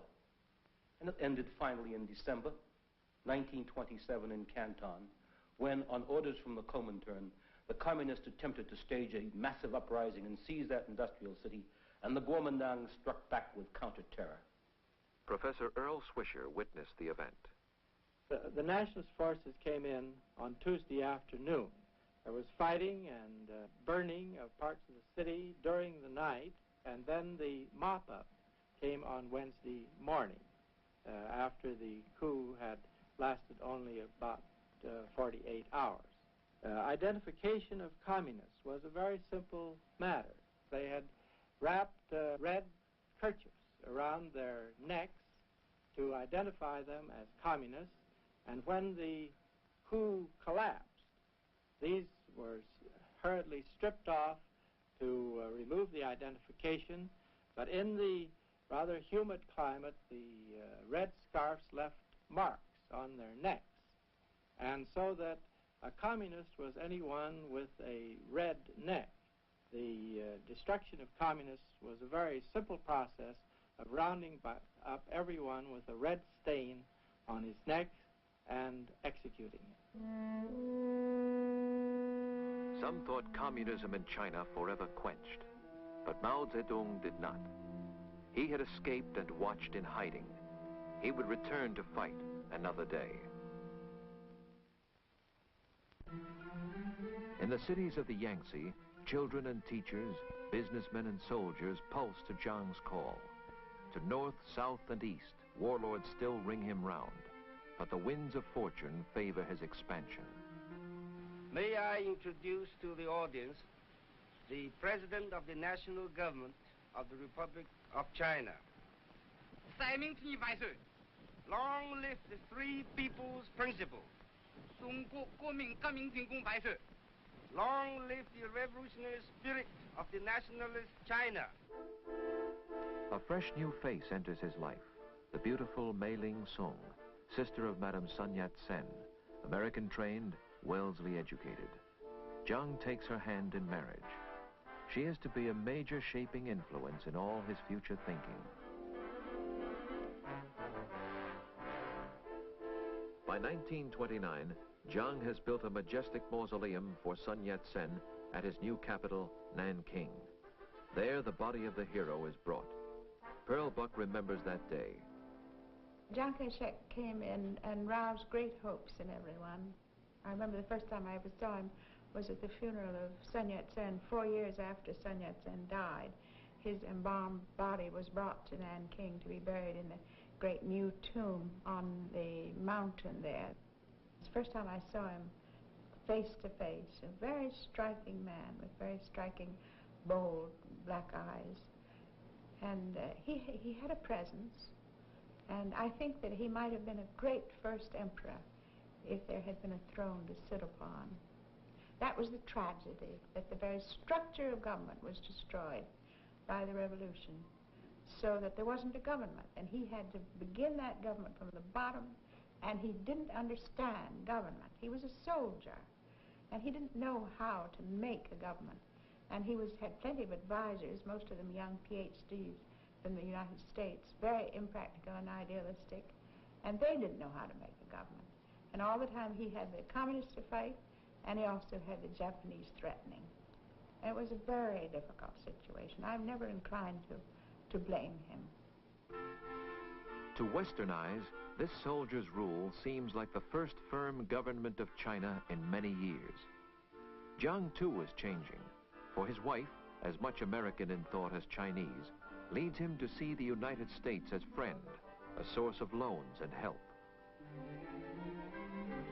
As new railways stretch their tracks across the country, the new Kuomintang order Jiang has brought begins to offer comfort and luxuries to the cities he controls.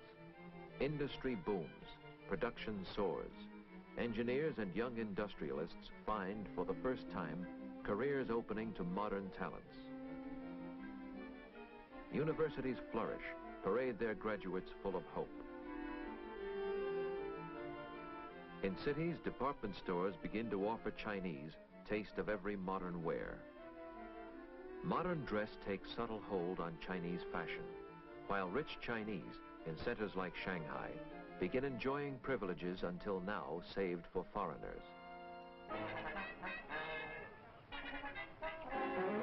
I climb into old Shanghai, and I'm dancing, sweetheart, with you. And Shanghai, into old Shanghai, I fall out. In my arms, dear, away from home, dear, we'll let the rest of the world go by. When we'll make Not such froth, however, but the primordial appeal of Chinese nationalism is changing Asian politics. Even in Manchuria, the call of patriotism twinges the conscience of warlord Jiang Solin, causing him to flout his Japanese protectors. Traveling by rail in summer 1928, Jiang Solin meets his death. A Japanese plot, blasting him to bits, punishes him for what they call his treachery. His son, young Marshal Jiang Suliang, succeeds to power in Manchuria. This junior warlord knows He must serve Japan as puppet or go with nationalism. He chooses Jiang. In Japan, this switch sets off alarm. Military men control Japan. They mobilize. They must strike soon. They know if Jiang extends his sway to vast Manchuria, if China's 400 million people unify, then they must certainly lose the Asian mainland. September 18, 1931. Attack begins, which Marshal Jiang Suliang's warlord soldiers cannot stop, and Chiang Kai-shek is powerless to help. Striking simultaneously at half a dozen different points, the soldiers of Japan seize towns and rails. By spring of 32, they hold all Manchuria, rename it Manchukuo, a puppet state at their command.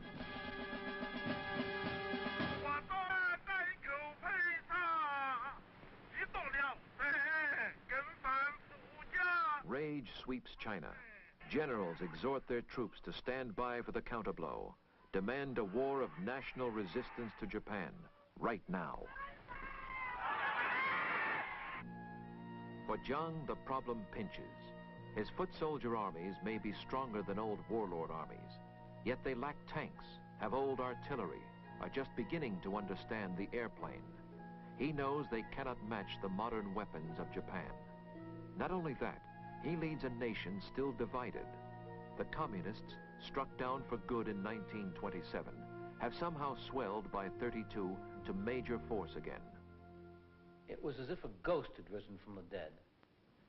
When Mao had fled in 27 with his 1,000 communist zealots, he was already disgusted with Borodin and clumsy Russian doctrine. He felt the key to revolution in Asia lay in the peasants of the countryside, not the big city proletariat.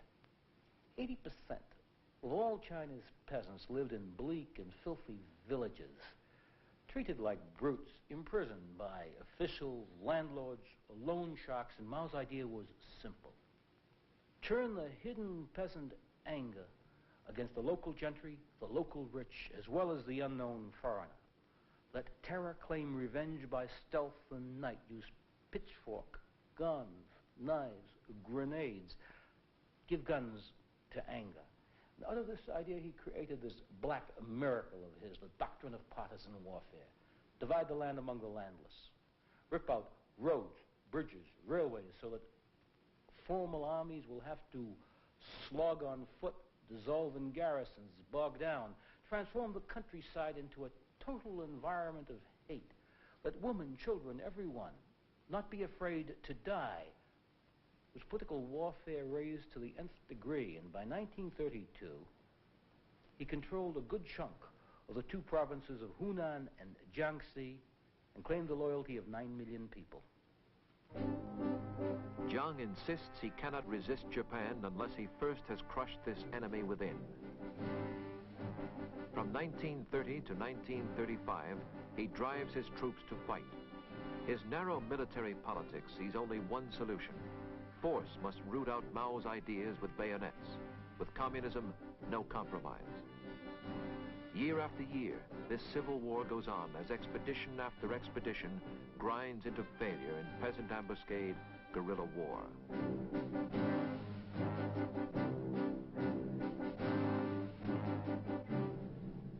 An American newsreel of the early 1930s innocently reports this nameless civil war.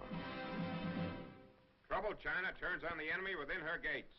These bombing planes of the Nanking government get ready to attack the rebel strongholds in Kiangsai. Contact!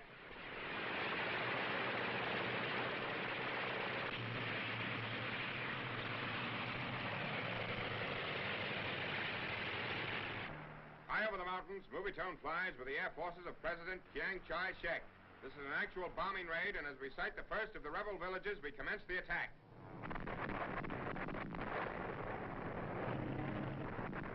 Chiang Kai-shek is making desperate efforts to unite the various provinces of China, many of which are torn by internal dissension. And if he can't do it one way, he tries another, including bombs.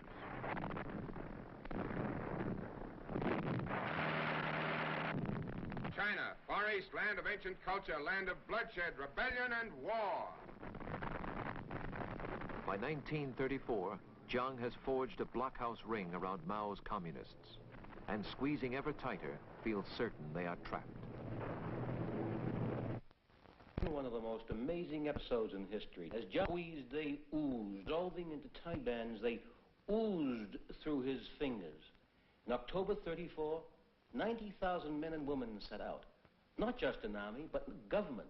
An idea, carrying all their records with them on these little yo-yo sticks on what they called the Long March. It's a 1,000-mile trek they made from Jiangxi and Hunan, south to Guizhou and up to the Guizhou Plateau, and up across the foothills of Tibet, and then down again out of the mountains, down into Shanxi, where in these dry and windswept hills, they made their base. 90,000 had set out. They arrived a year later in October 1935, 20,000 left, and there they were to dig in. This is how Westerners saw them in these yellow barren hills, where, calling peasants to their cars, they finally fended off Jiang's pursuit. In 1936, however, Mao's line changes. He calls for unity against Japan. Rich and poor must stand together, an end to civil war. Nationalist, communist, warlord, all must stand as brothers against the alien threat. This new line appeals to millions, but not to Chiang Kai-shek. He, his inner councils, and his generals persist. Final mop-up of the communists must still go on, entrusted now to friendly warlords in the north. Yet mysteriously, this final mop-up stalls. The most important front against the communists is held by soldiers of Manchuria, driven out by Japanese. These homesick troops have little stomach for killing other Chinese. Led by young Marshal Zhang Suliang, they itch to tackle Japanese. In December 1936, Zhang flies off to see the young Marshal in Xi'an, to flog him on to sterner effort. In Xi'an, however, communists have convinced the young Marshal that civil war must stop. Then there happens one of those episodes that sound as if they were written in the book of make-believe. And again, we have no photographs because no one invites a photographer to witness a kidnapping, which was what happened next. Zhang was there to urge them to fight the communists. And on the night of December 11th, he was sleeping in a villa outside of town when he was awakened by gunfire. And the young marshal and his troops were shooting their way into his villa and trying to kidnap him. Zhang was in his nightshirt and bare feet. He slipped out the back way, tried to climb over the wall, fell. He hurt his back. He lost his false teeth. His feet were bleeding as he ran over the rocks. And the young marshal's soldiers caught him and brought him back. It sounds mad, but that's the way China was, and it got even madder. Because when they brought him back, they invited the communists down from North Shanxi, and on December 15th, the communists, the young marshal, and Zhang all sat down to talk. The communists and the young marshal said to Chiang Kai-shek, "It's time to end the civil war. We must all unite against the Japanese, or else." They could have killed him, but they didn't. And Chiang Kai-shek agreed. He would halt the civil war, and he would form a united front against the Japanese. And so on Christmas Day, they gave him a plane, and Chiang Kai-shek and the young marshal flew down to Nanking to announce the civil war was over. But Zhang had made no promises to the young marshal, so he imprisoned him immediately and kept him prisoner ever after, even to this day in exile on Formosa. Christmas 1936. At Nanking, members of the government await their president's return. In pain, he hobbles out, announces to the world, a popular front of Kuomintang and communists will now, united under his command, turn to face the menace of Japan. Japan's imperial tradition has, however, a cardinal rule: always strike first.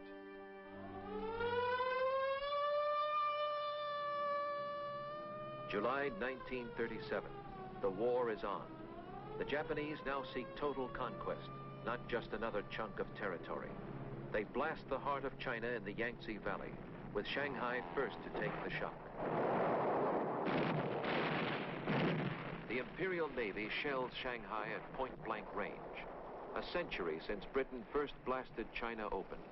A generation since the bloodshed of the Boxers. Babies have grown to manhood without a year of peace. For 25 years, China has lived with warlords, guns, and terror. But now it must drink deeper of the cup of bitterness.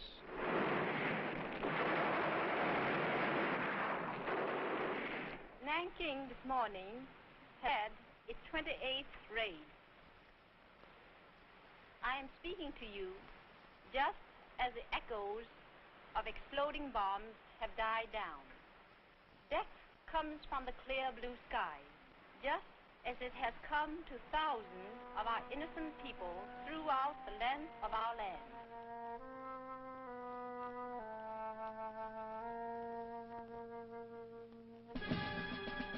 November, Shanghai falls. December, Nanking is sacked and raped. Through winter and spring '38, the Japanese push up the Yangtze, destroying the decade-long achievement of Chiang Kai-shek, ravaging the cities on which all future hope of nationalist China rests.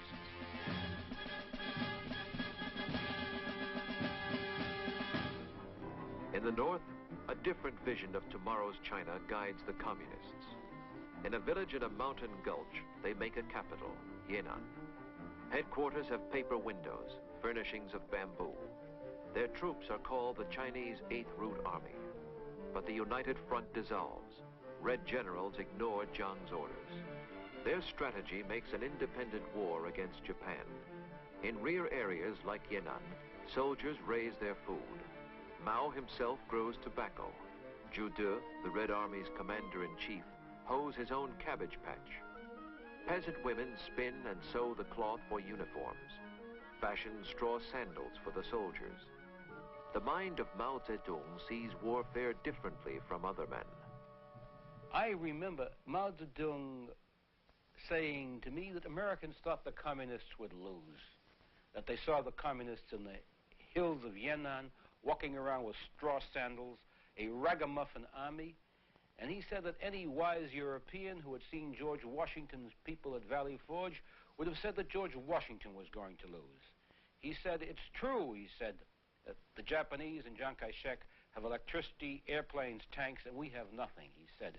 But then he said, the British had all those things and George Washington didn't have electricity, and yet George Washington won.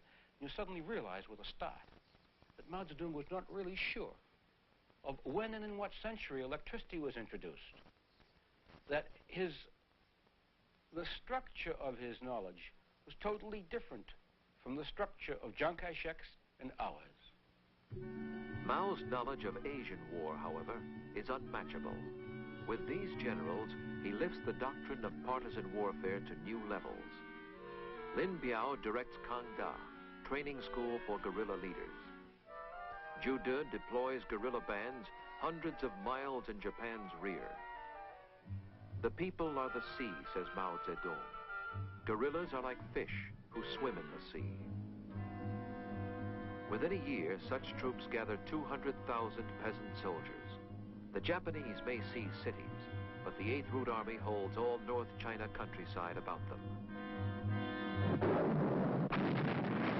In the Yangtze Valley, however, all through summer '38, fortress after fortress of Chiang Kai-shek falls. The Japanese crunch on. By October, his last 2 citadels are doomed. First Canton, then 4 days later, Hankow falls. Killing prisoners, spreading horror where they go, the Japanese convince themselves that sheer stark terror will now at last persuade the nationalists to quit. The war is won. Yet still their prey eludes them. From Hankow, Jiang has planned retreat. His government is to settle at Chongqing, in China's deepest mountain fastness, Sichuan. The nationalists set out. Pack laborers salvage from the burning cities what few machines they can. Students haul away school libraries. Beyond the mountains lies the safety of the Sichuan Basin, its only entry by the cleft the Yangtze cuts. A steeper climb, say Chinese poets, than the climb to heaven itself. Retreat continues all through winter, expression of a will to fight that no disaster has diminished.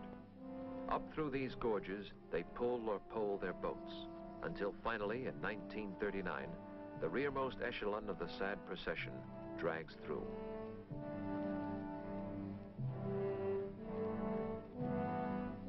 Behind, they scorch a trackless belt of no man's land. to guard these last interior strongholds from the Japanese. Chongqing is now the wartime capital, a city of another age, almost unchanged in sight or smell or sound from Manchu China. And here, among these backward peasants, the government digs in. Spurning all Japanese peace proposals, the Chinese brace themselves for certain havoc. And in the spring of '39, it comes.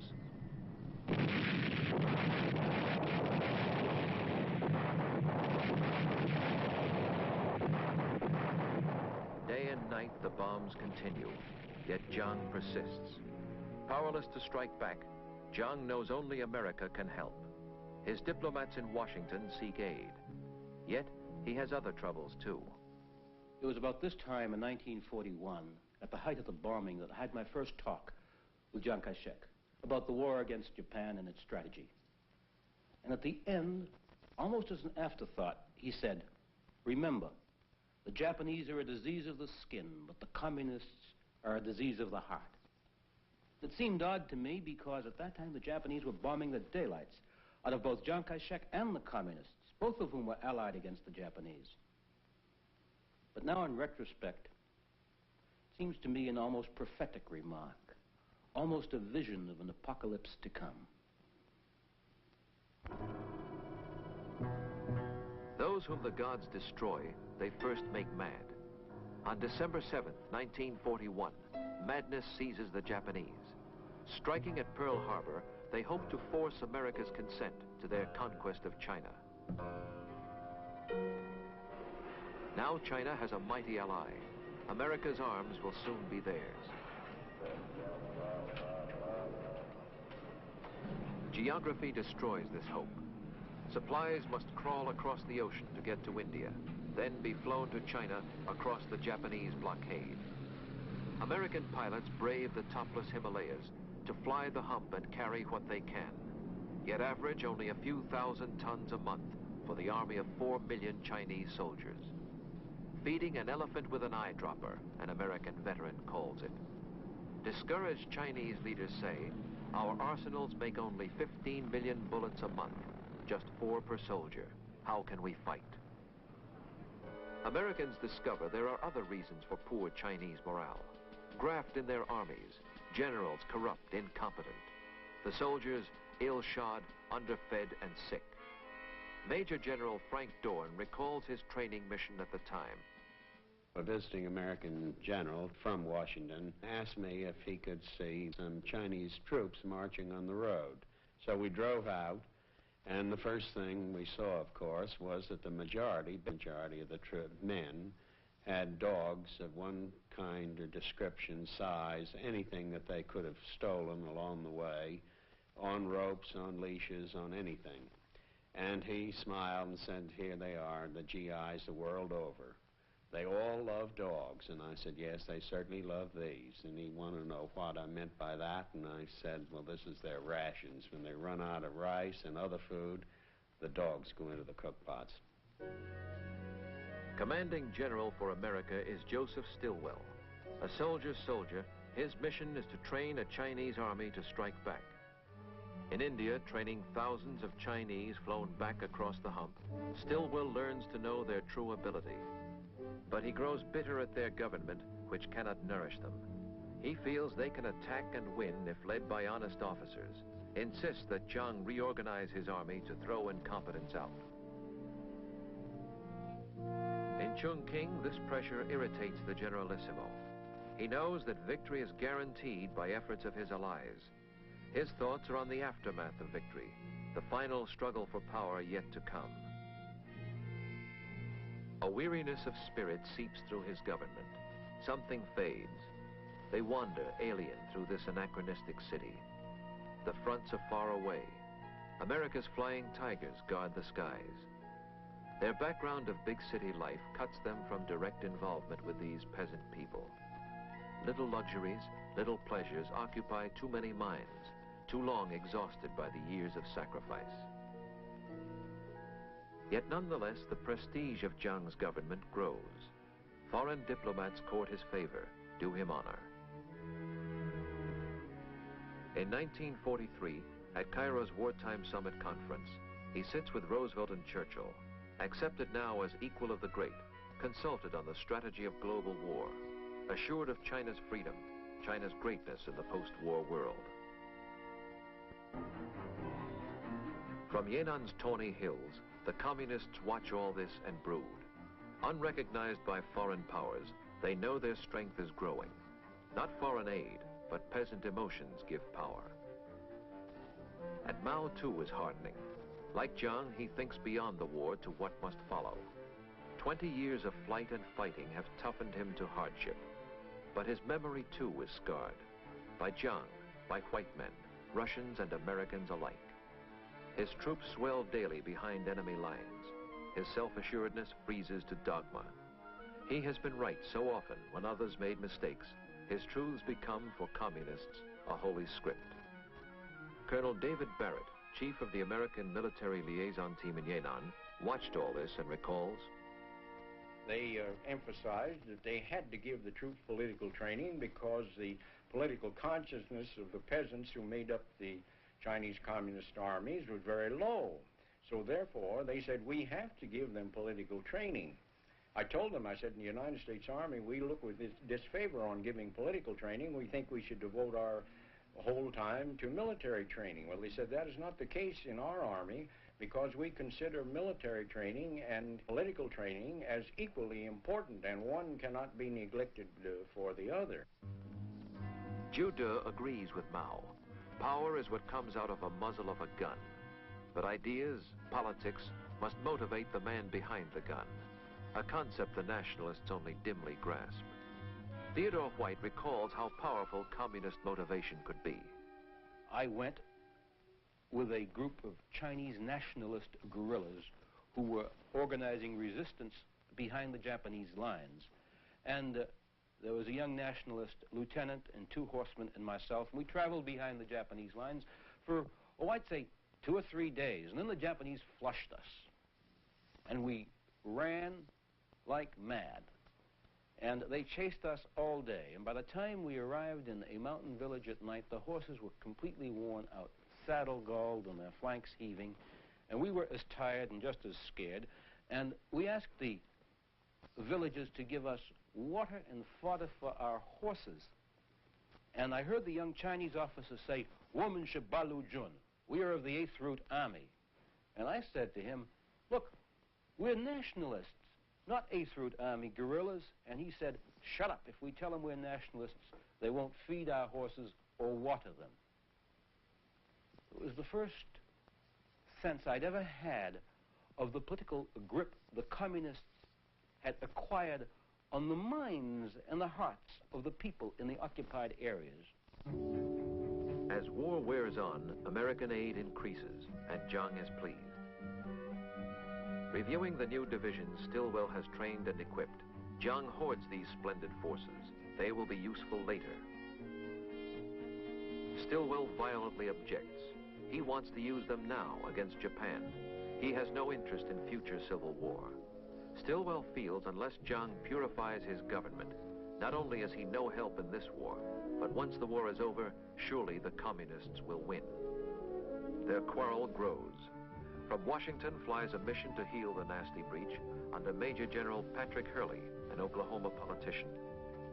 Jiang sees this as more white man's arrogance, a meddling in the politics of China. No compromise is possible, and Stilwell is relieved of command in 1944. Certain American involvement in Asia will be long and tragic. The world rejoices as in 1945 the Japanese surrender, the guns they hope forever stilled. To sign the document of surrender aboard the Missouri, the Allies, America, England, Russia, invite Japan's first victim, China. In their eyes, China's only spokesman is Chiang Kai-shek, who sends nationalist generals to represent his people. The communists are absent. For Chinese, this is but the curtain to an act, the climax yet to come in clash with communists. To stop this dreadful prospect, General Patrick Hurley, now named ambassador, flies off to Yainan. He urges Mao, the war is over, let there be peace. let Mao and Jiang divide the country politically, but unify both rival armies under a central government. America will underwrite the deal. Hurley puts a plane at Mao's disposal to explore the proposition in Chongqing. Thus, Mao arrives on the first plane flight he has ever taken. His safety guaranteed by Americans, this is his first face-to-face contact with the Kuomintang since the killings and uprisings of 1927. 6 weeks of negotiation will produce apparent agreement, as Jiang plays host to Mao before departure. The plans that lurk behind their smiles, however, deceive all Western eyes. For in the field, a race is on. Across the land, the broken Japanese must sign defeat, yield cities, garrisons, and guns. But which Chinese will take the guns and occupy the cities, communist or nationalist? The nationalists, with all the transport of America at their disposal, emplane their troops to seize the cities of the Yangtze Valley. This ease of movement will lead them on to larger appetite, dispersion of their forces up from the Yangtze to seize the cities not only of North China, but beyond, Manchuria with its vital industry and rails. Nor will the communists sit still. Together, Mao and Zhu, like Jiang, decide the key lies in Manchuria. They choose Lin Biao as field commander to make the dash. From Yan'an and North China, they will strike east and north, while Jiang is readying troops to move from Yangtze ports and airfields. By foot and pack train, Lin Biao sets out. The Russians have temporarily occupied Manchuria by the surrender terms with Japan. Communists expect to get from Russians surrendered Japanese equipment and guns and hold the countryside before Jiang arrives. The rumble of inevitable clash causes America to replace Hurley with General George Marshall. This architect of global victory is sent to save the peace, for which so brilliantly he labored. Received by Chiang Kai-shek, Marshall gropes for American solution to the bitter revolutionary surges of a strange Asian nation torn by barbarisms a generation old. To his Chongqing headquarters, he invites a communist delegation led by Zhou Enlai, chief communist negotiator, to meet with Chiang Kai-shek's spokesman. Marshall suggests, and they agree to, an American answer for China's groping search for order. A federal government peacefully permitting the two parties to govern provinces they now hold politically. Freedom of speech permitted everywhere, and disputes resolved by talk, not guns. In January 1946, both parties celebrate a truce with a handshake. No paper truce, however, can mend a nation ripped apart by 50 years of killing. Within 2 months, troops are on the move again. Each side blames the other, but 100 savage skirmishes now flare to full-scale war. Manchuria is the cockpit of the struggle. The industry Japan has built and left is the greatest prize in China. Jiang's American-equipped troops seize all major cities to find a hollow triumph. The Russian occupiers have looted every factory before withdrawal. Ripped out sockets show where great machines once stood. For Mao, the fighting in Manchuria is prelude to the climax of his theories.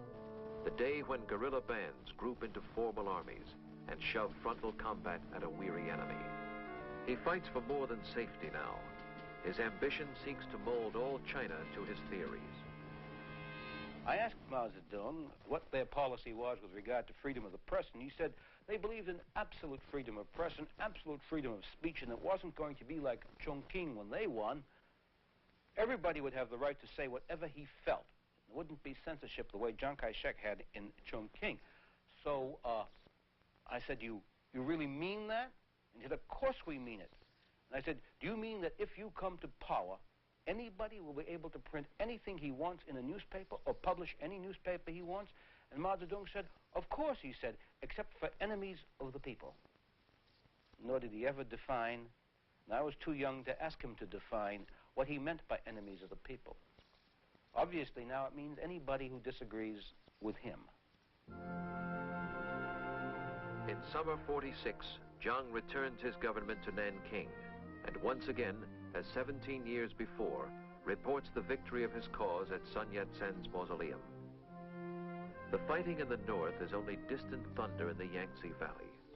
American advisors urge he seize this moment to win the hearts and firm the loyalties of his people by new reforms.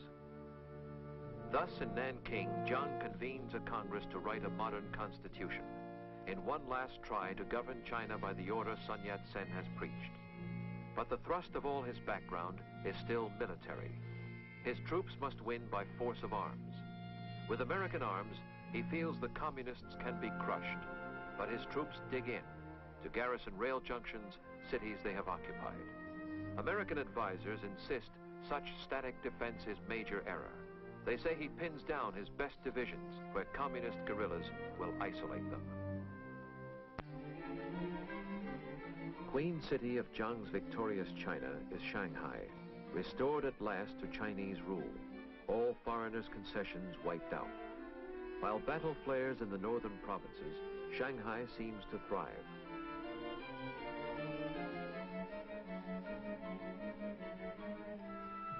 The long war's dislocation has filled the streets with hungry refugees and homeless laborers who offer muscle energy for little more than rice to feed them.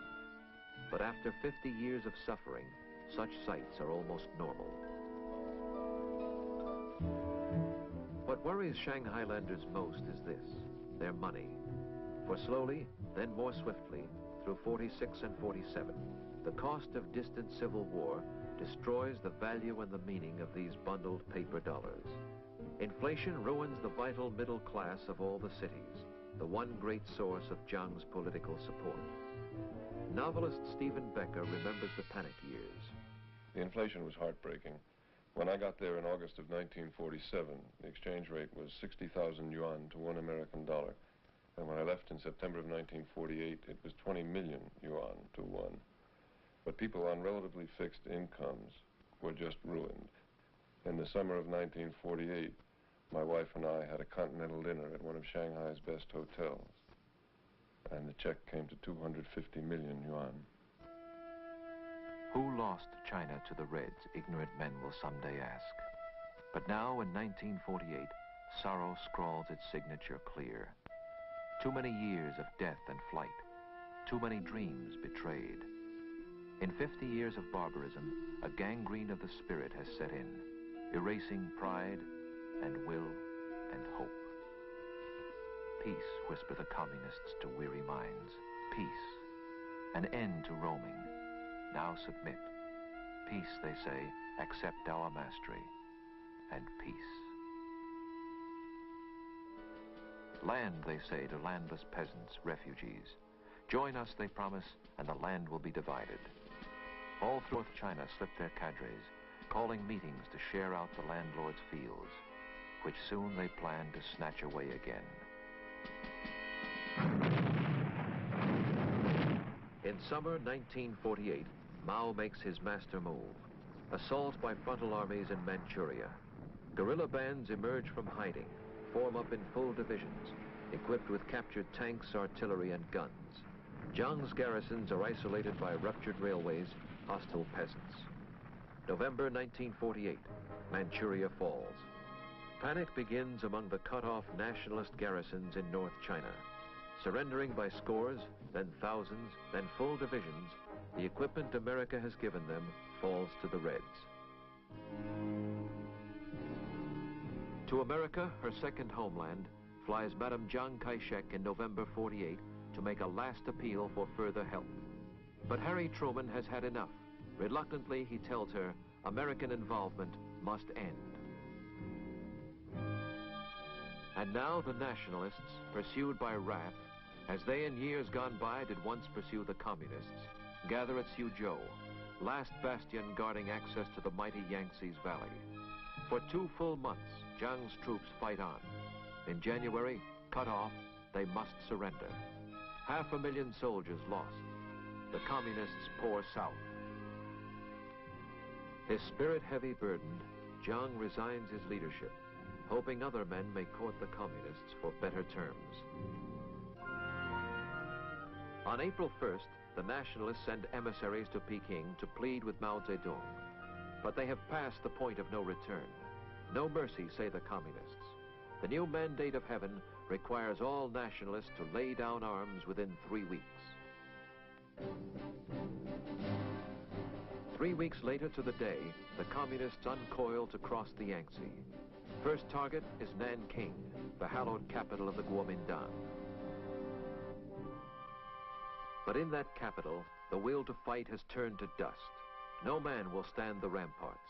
Abandoning positions, troops trudge away as silent people stand and watch. Too many warring armies have passed this desolate way to make them want to fight for any faith or any politics.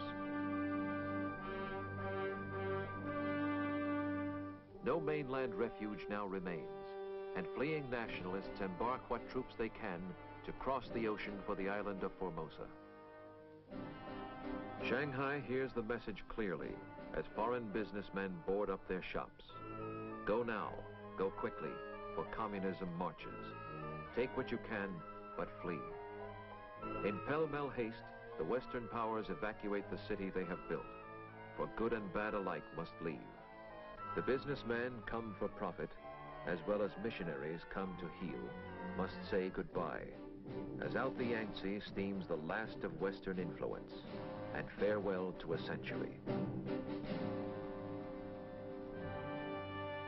May 27th, 1949.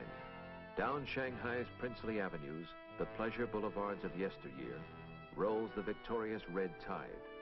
In 6 more months, all China will submit.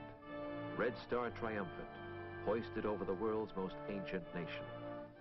Silently, the crowds observe their newest conquerors. Today, in 1967, the marble altars of Peking still beseech the will of heaven as always. Chinese still gather here to listen to the voices that interpret heaven's will.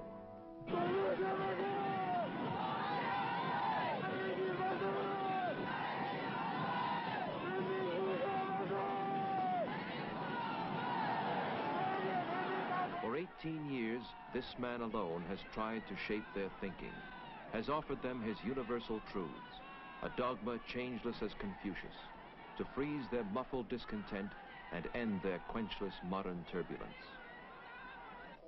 The image shown his people has been a teacher, grandfather benign, yet all have learned that those who cannot read his lessons will be crushed.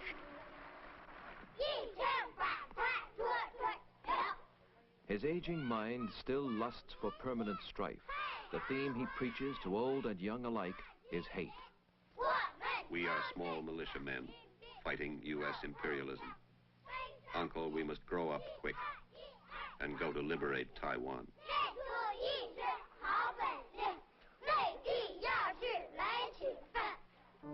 Taiwan, the object of their hate, we call Formosa. This rocky island, 90 miles off the mainland, has many meanings. To statesmen, it is the last remaining redoubt of the Kuomintang, where Chiang Kai-shek with American arms has re-equipped an army 600,000 strong and dreams reconquest. But Chiang is pawned to American policy. He cannot move these troops or fuel them unless America lets him do so. Now 80, Chiang Kai-shek bespeaks for mainland China another threat. To Formosa in his flight, Chiang has carried the ancient Imperial Museum of Peking, the treasures of 800 years of Chinese art, symbol of another China, beauty past. It is this echo of the past that has bedeviled Mao, who seeks erasure of all past. Yet how Mao's struggle goes, we cannot tell. At the American consulate in Hong Kong, there are cascades, mountains, piles of translations that come in from the Chinese. And these are sandy, gritty, gravelly little bits of information that are meaningless because we don't know who does what to who in Peking.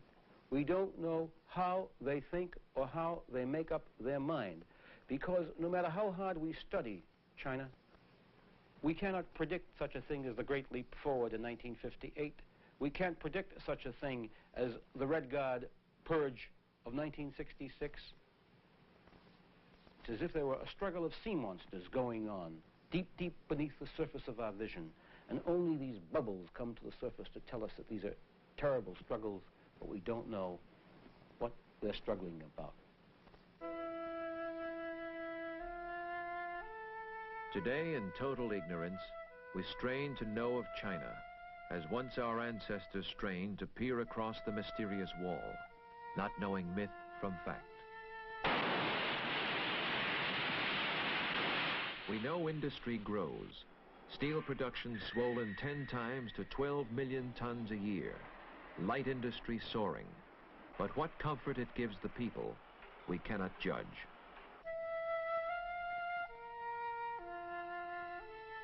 We know beyond this wall live people of dazzling historical ability. The forefathers of these students first invented paper, printing, books, gunpowder, the clock, the compass. In 1967, they loft rockets. In 65, they synthesized insulin. In 64, they unlocked the atom secrets. From behind the wall rise boastful statistics. But we know that China's people hunger, have barely survived one of the worst famines in all history. That driven by communist cadres, peasants work in communes, today still beasts of labor as their fathers were.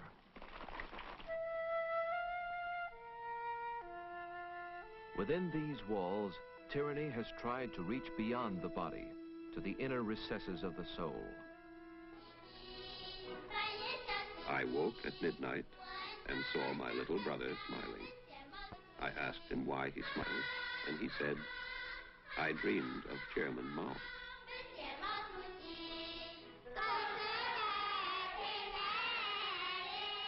The purpose of all learning is to fathom what goes on in Chairman Mao's mind.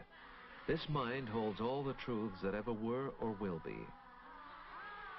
Neither age, nor place, nor class has allowed escape from pounding, the chanting of Mao's litany in railroad stations, in stores, at work.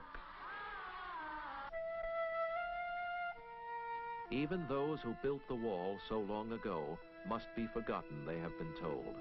No history but Mao's. The aging leaders who shared the hills of hiding 40 years ago, trekked the long march, withstood Japan, America, the Kuomintang, must now again pass judgment on their revolution. They writhe and split.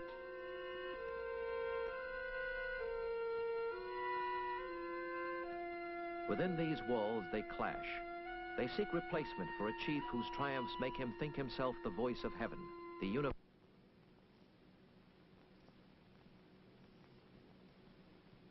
This is their bomb. In 10 years' time, there will be more.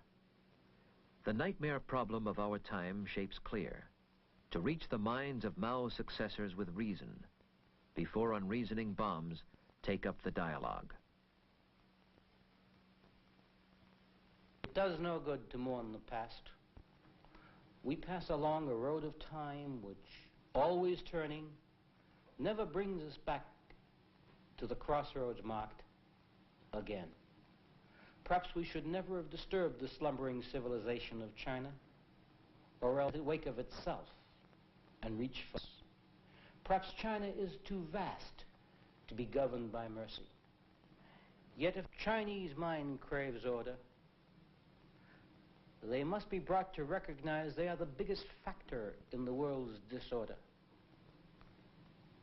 And we must untangle the madness of their mind. The most difficult task in the world is to reach the minds of men who hate you.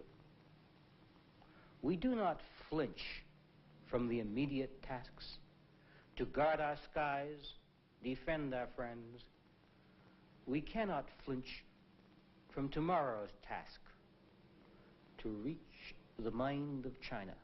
We race today to reach the moon. To reach that mind is a task of equal difficulty and far greater urgency.